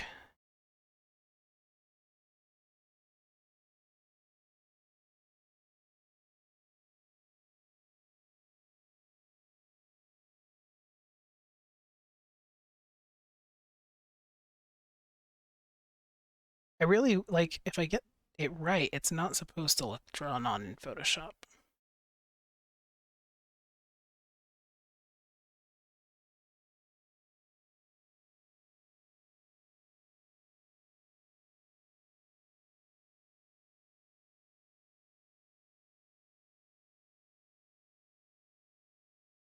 Which also means I need to make it curve with his face.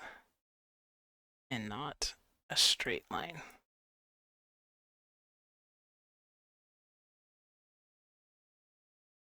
Which means this needs to go into.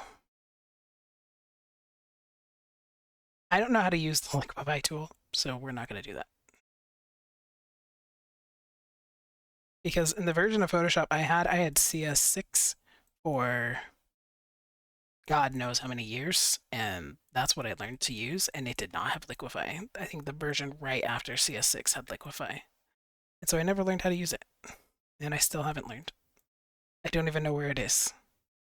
I looked for it even, and I have no idea where it is. So we go with the methods I do know.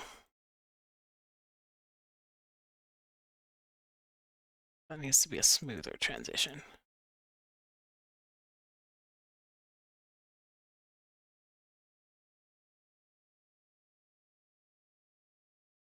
I shouldn't even let you guys see this.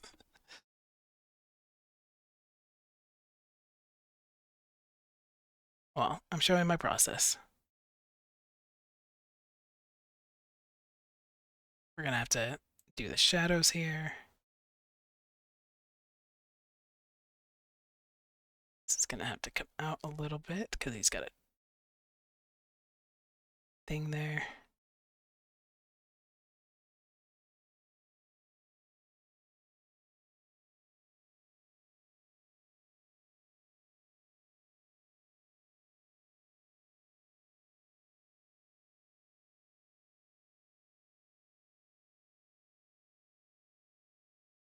Okay, and this should wrap around like this. So we go indented here, go over here, and then go up here to the underside of the jaw, and then we'll erase this.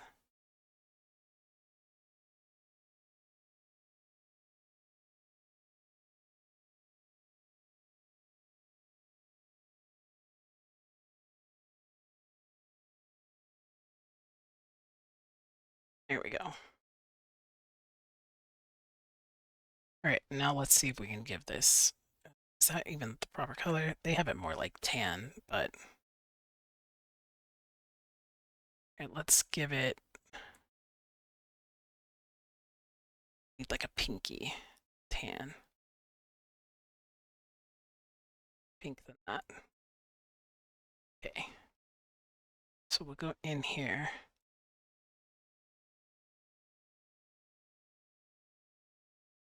With this pink.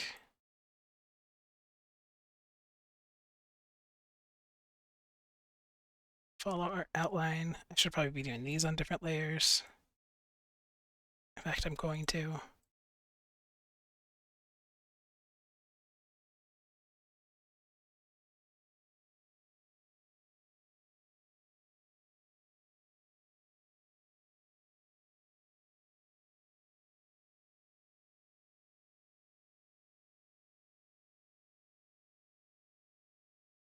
Cheek, scar, dark.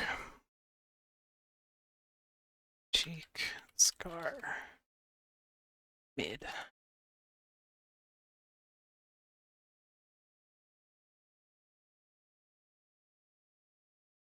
Imagine how much better I would be doing if I wasn't doing this with a mouse.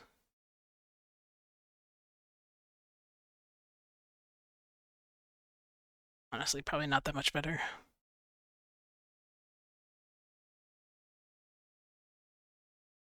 I got really good at using my drawing pad one point, and then I didn't use it again for 2 years. And so I pulled it out the other day. And I was like, oh yeah, I mean, I know how to press the pen down and draw, but I don't like the shortcuts and stuff that you need to be able to do it well, to easily change your brush size, all that kind of stuff I was struggling with.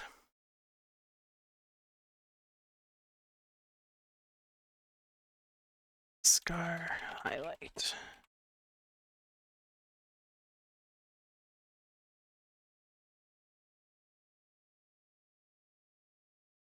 Okay, so we need this to add some realism.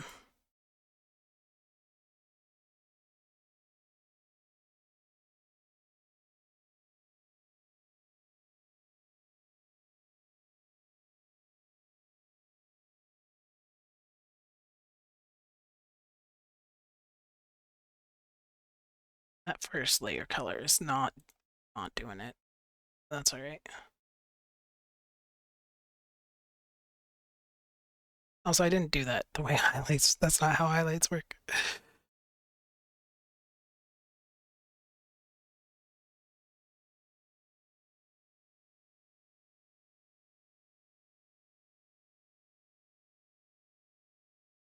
There we go. Fix some of that.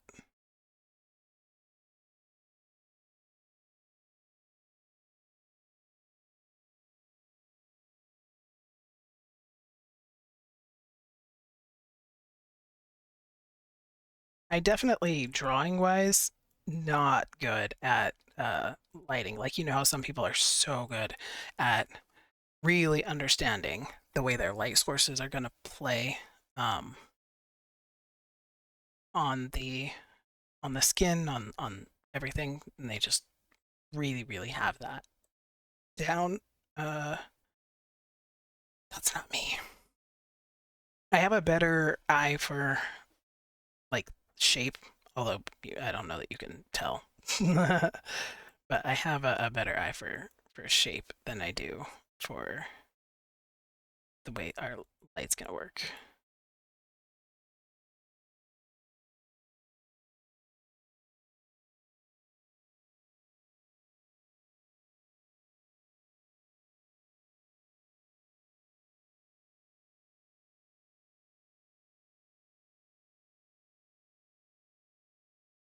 Why am I not drawing the way I want to be drawing?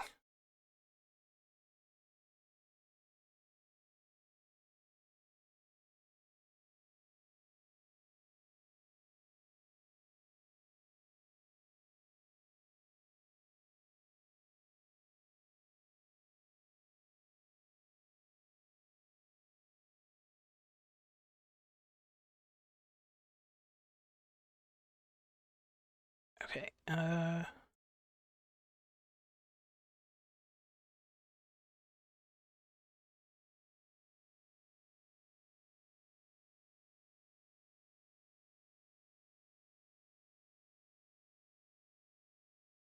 then I'm gonna do this terrible. Uh, no,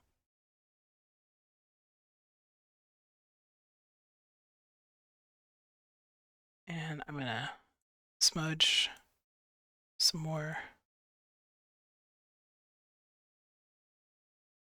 blend this more together.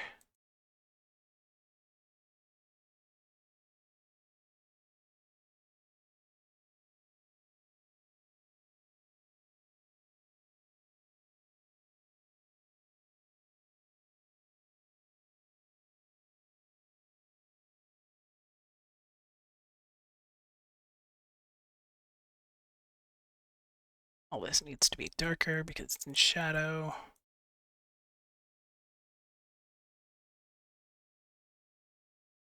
And then we're gonna go burn tool.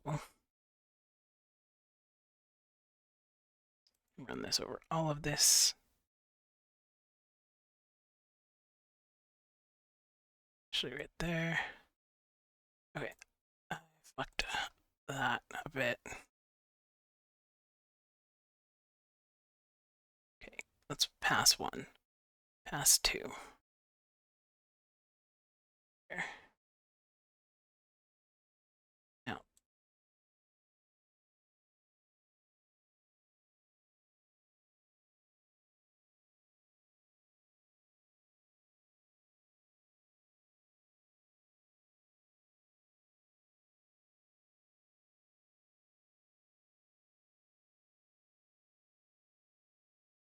do I think that's good? No. Do I think there's something I could do with it? Yes.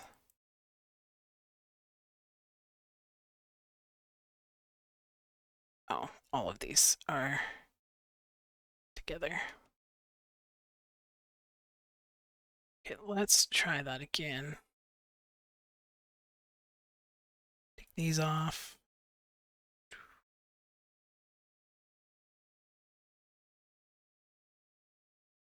Cheek scar.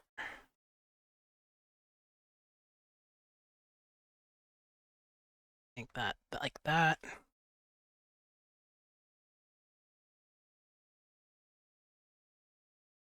Oh yeah, because uh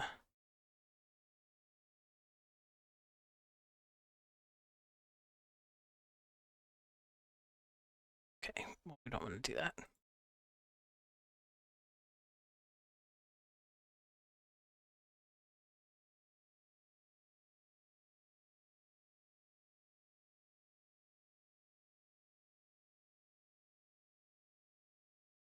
All right, and then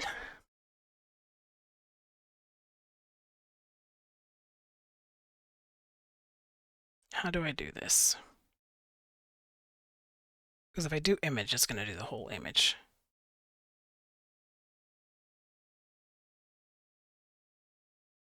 And I just want to do this layer.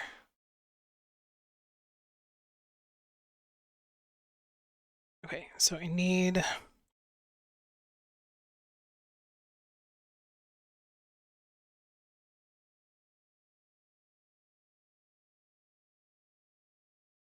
to create a layer.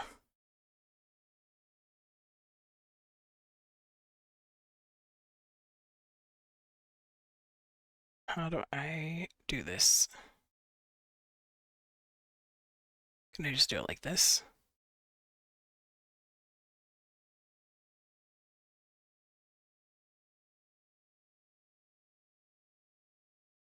Yeah, I do it right above there. No, that's doing the whole thing. All right, hold on. Let me look this up. Oh, I think I'm doing it right. I just forgot that I isolated this to actually do it on that because I'm a dipshit. So, be right back. Okay, we're back. The scar has been isolated for the most part. So I just wanted to make it a little more purple.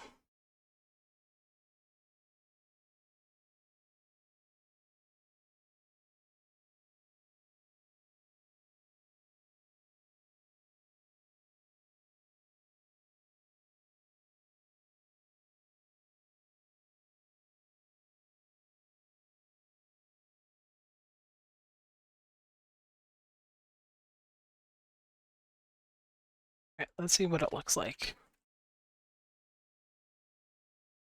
All right, so it definitely looks drawn on. I mean,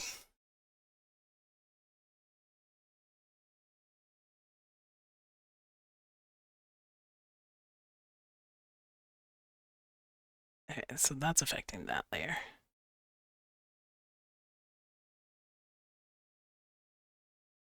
I don't know if we can just do it like this, but we're gonna try.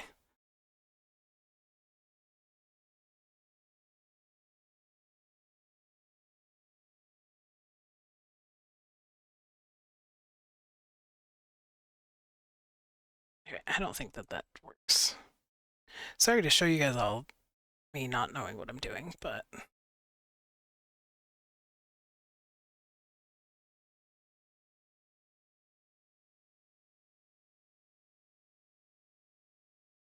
right.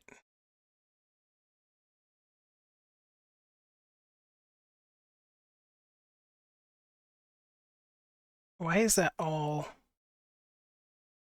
like that? I cleared all of that. Well, remind me next time that I'm just gonna uh uh what's that called? Stamp. I'm just gonna stamp the whole thing and I'm just gonna do this on the main layer. Somebody be like, you know why you shouldn't do that. You know why you should just make a new layer and do it on there and not on a stamp layer. Because I don't want to redraw this. So I'm not sure. Screw that then. Yeah, that's doing the whole thing too. Okay, where is this coming from? Is it coming from? Because this isn't doing enough for it to be worth it. Nope, it's all still counting it like it's still there.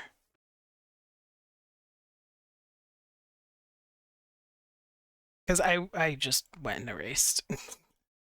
I was like, screw it. Yeah, I guess I just didn't erase. All right, hold on. Okay. I have fixed it better.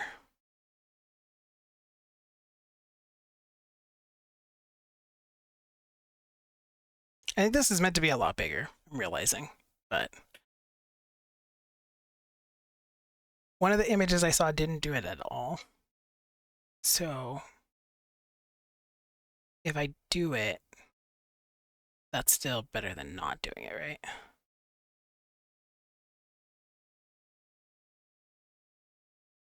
Let's just do normal.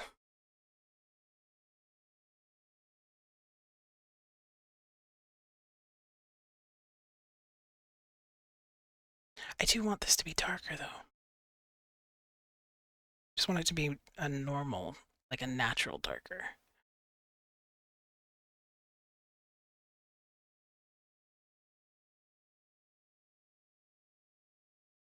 Like I want it to feel natural.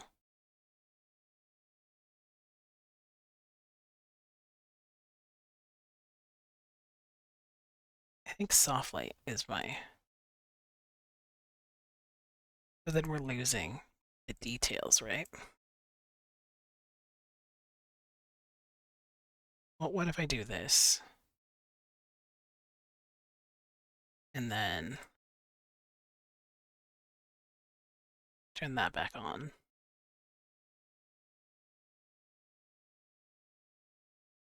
These are not all meant to be clipping layers. Whatever, it still works.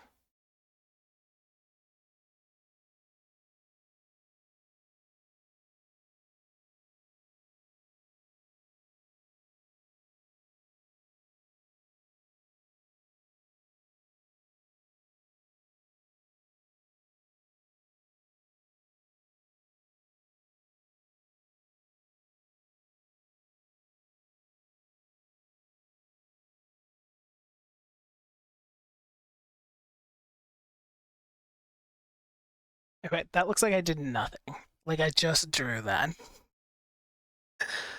Like I just drew like a pink line. Oh my goodness.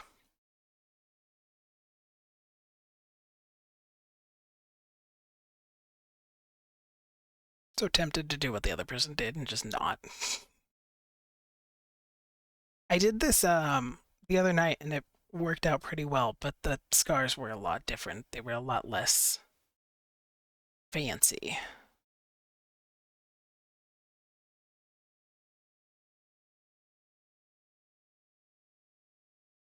Which again is probably why the other person opted not to do them. But I don't want to do that. Okay, you know what I'm going to do? We're going to try this over.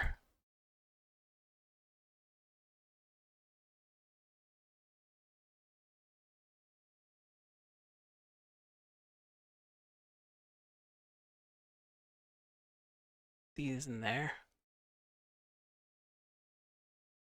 Simple scars. Okay, so I'm going to do this differently. Create a new layer. 450. Start out purple. Give us more of a purple pink. It was a little bigger. So move with the shape of his face.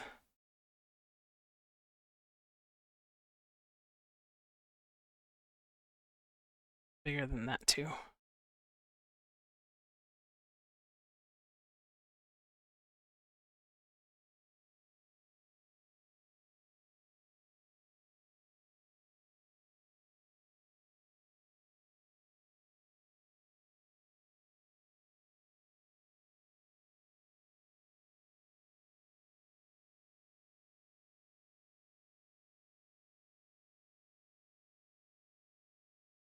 And then if I can get this top part working, then I can work on the bottom part.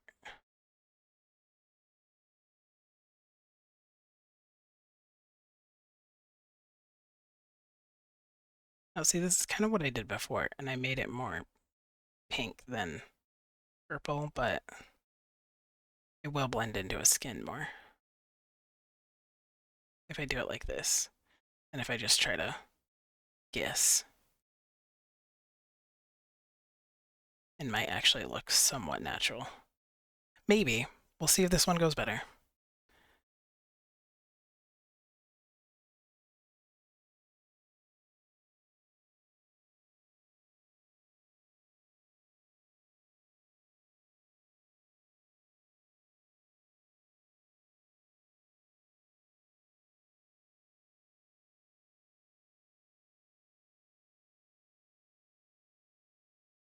Okay, so we've got a scar. We've got our dark color, right? So then we need to color pick a lighter color. And this is going to be our inside of our scar.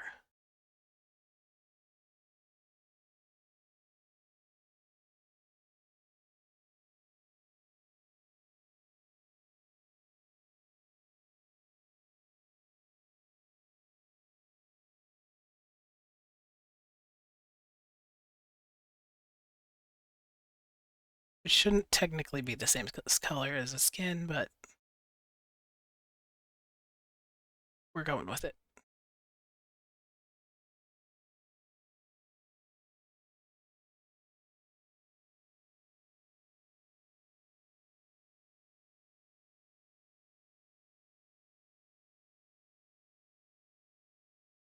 All right, and then higher highlight.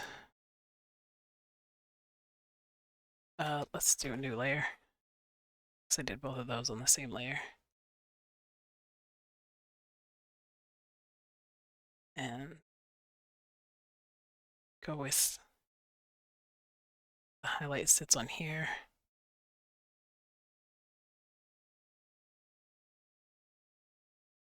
Do a shadow.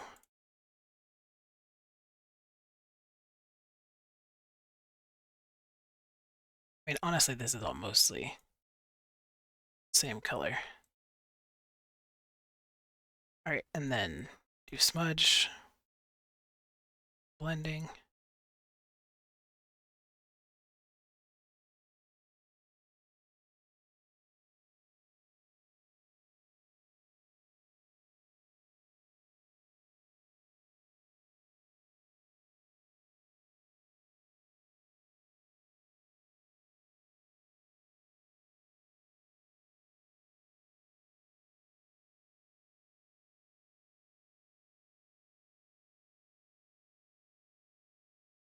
I think I did that too light, but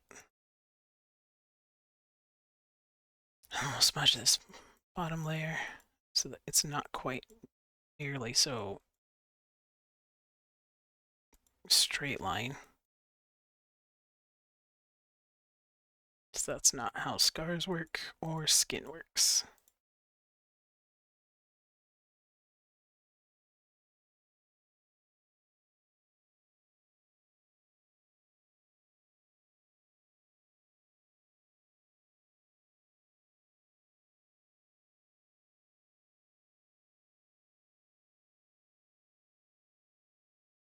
Okay.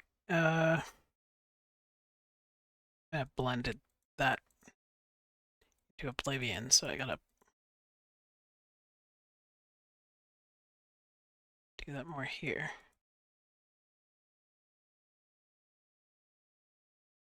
All right, turn this down a little.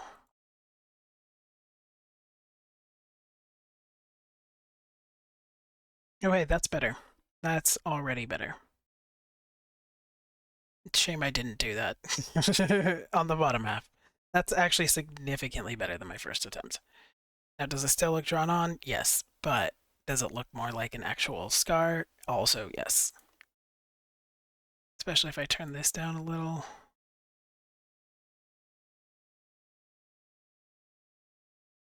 Yeah, that looks much more scar-like. Okay, let's do the bottom half. I need to make these full so I can color grab. Granted, I did blend them, so the color grab's not going to be great. Yeah, that's way, way too light. It's also too light. Okay, that's way too dark.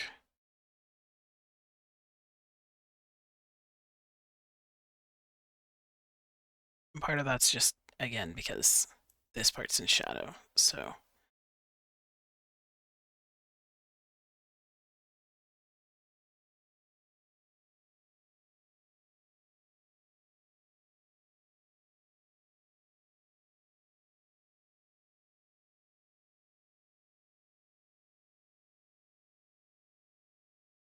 Right, and then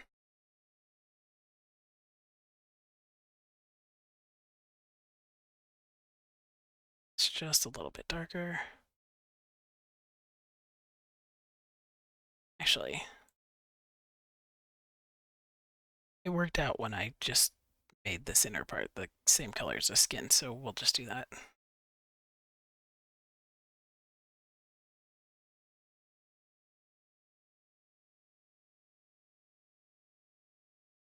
Can't really see this one. The drawing on this one is a lot worse because it's so dark. Oh, I need to put that on the... Oh, I was putting it on the highlight layer. Shit. Put that whole thing on the highlight layer.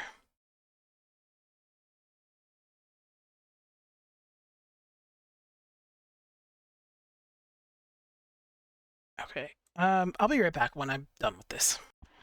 Okay. Tell me that's not better than our first attempt. It's not, it doesn't, it's not very strong. Um, but it does look better. Cheek, scar. So at least it's there. At least it exists. Again, this is a lot easier when you apply it to the actual character. But I figure I'm only going to be making this character once, so probably not really worth it. Although I really do kind of love him, so I may ask the person like, "Do you mind if I make other art of him?" And I will also send it to you. I will post it, but I will also send it to you because look how pretty he is. He is a pretty man, and he has got a hell of a face, and so I could definitely see wanting to make more of him.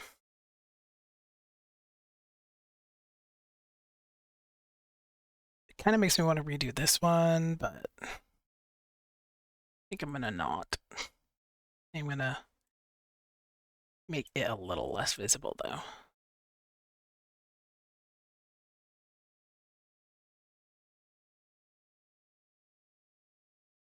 Okay. All right. I think we're finally to that point. My favorite point, which is where I get to stamp for real this time and do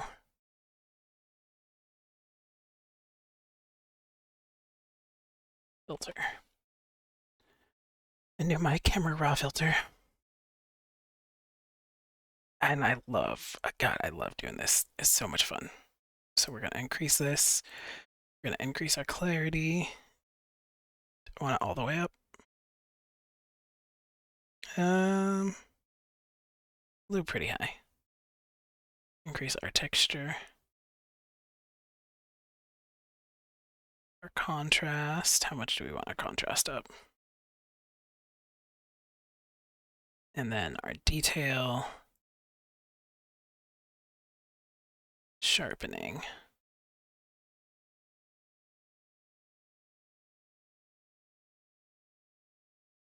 Do I want to do noise reduction?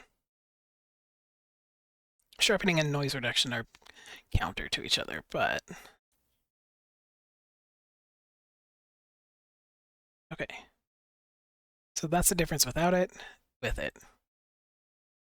So we go from photorealism, which if I wanted to make it really photorealistic, I would have made different choices and also would obviously do the camera raw filter a lot differently. But we're not going for photorealism. We are going for something else.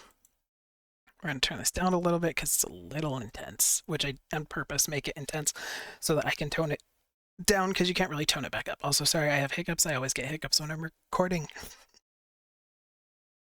So, my apologies. Yeah, I purposely make it a little too intense. That way I can choose the intensity that I want. I think that's about where I want it. And then my other favorite part.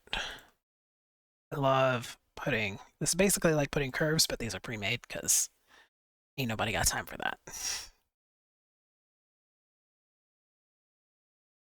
I don't know why that one's not working. There it is. And let's put these down to 50% because these are too much. I'm not really getting the idea of what they would look like.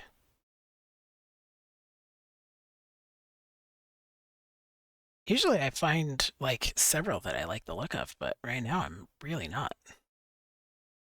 Let's see if I get some.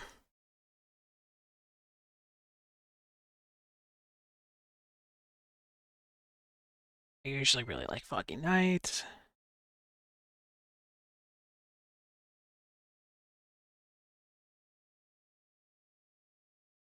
I kind of like that.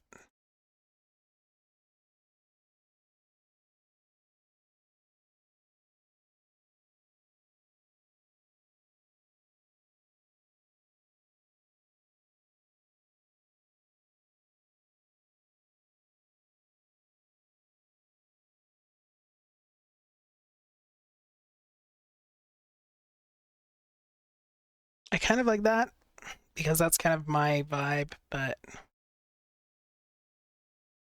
that the one? Yeah, so either that or that.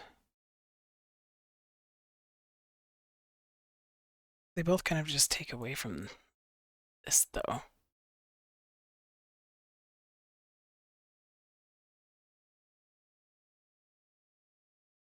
Yeah, this is not one of those situations where I put a bunch on it and I'm like, oh, I could do this way, I could do it this way, or I could do it that way. I could emphasize this. But I do want something because I feel like it pulls things together more. Like this, I think, is good, but this kind of makes everything a little more cohesive. So I think that's going to be our finished product. So spent most of the time working on scars that were never going to turn out particularly good. Uh, they weren't the worst. They could be worse, but they could also be better. I'm definitely not going to show this to people and be like, look how good I did on the scarves. I just hope that they show up enough to, add to it, but don't take away from it too much. So let's do my thing.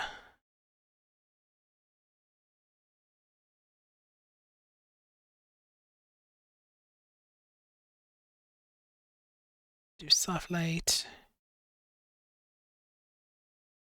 Okay, that's our finished thing. So thank you for joining me. I hope that you enjoyed this, even with my terrible attempts at drawing the scars. Um, and perhaps in the future, if I have more scars to do, I will show you guys how you actually apply them to the model, and then they will look a lot better and a lot more natural.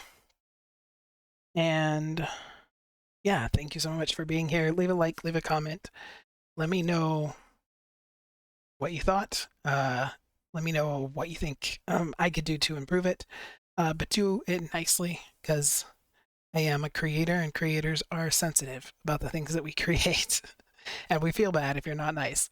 So, yeah, thank you so much. Have a good one. Bye.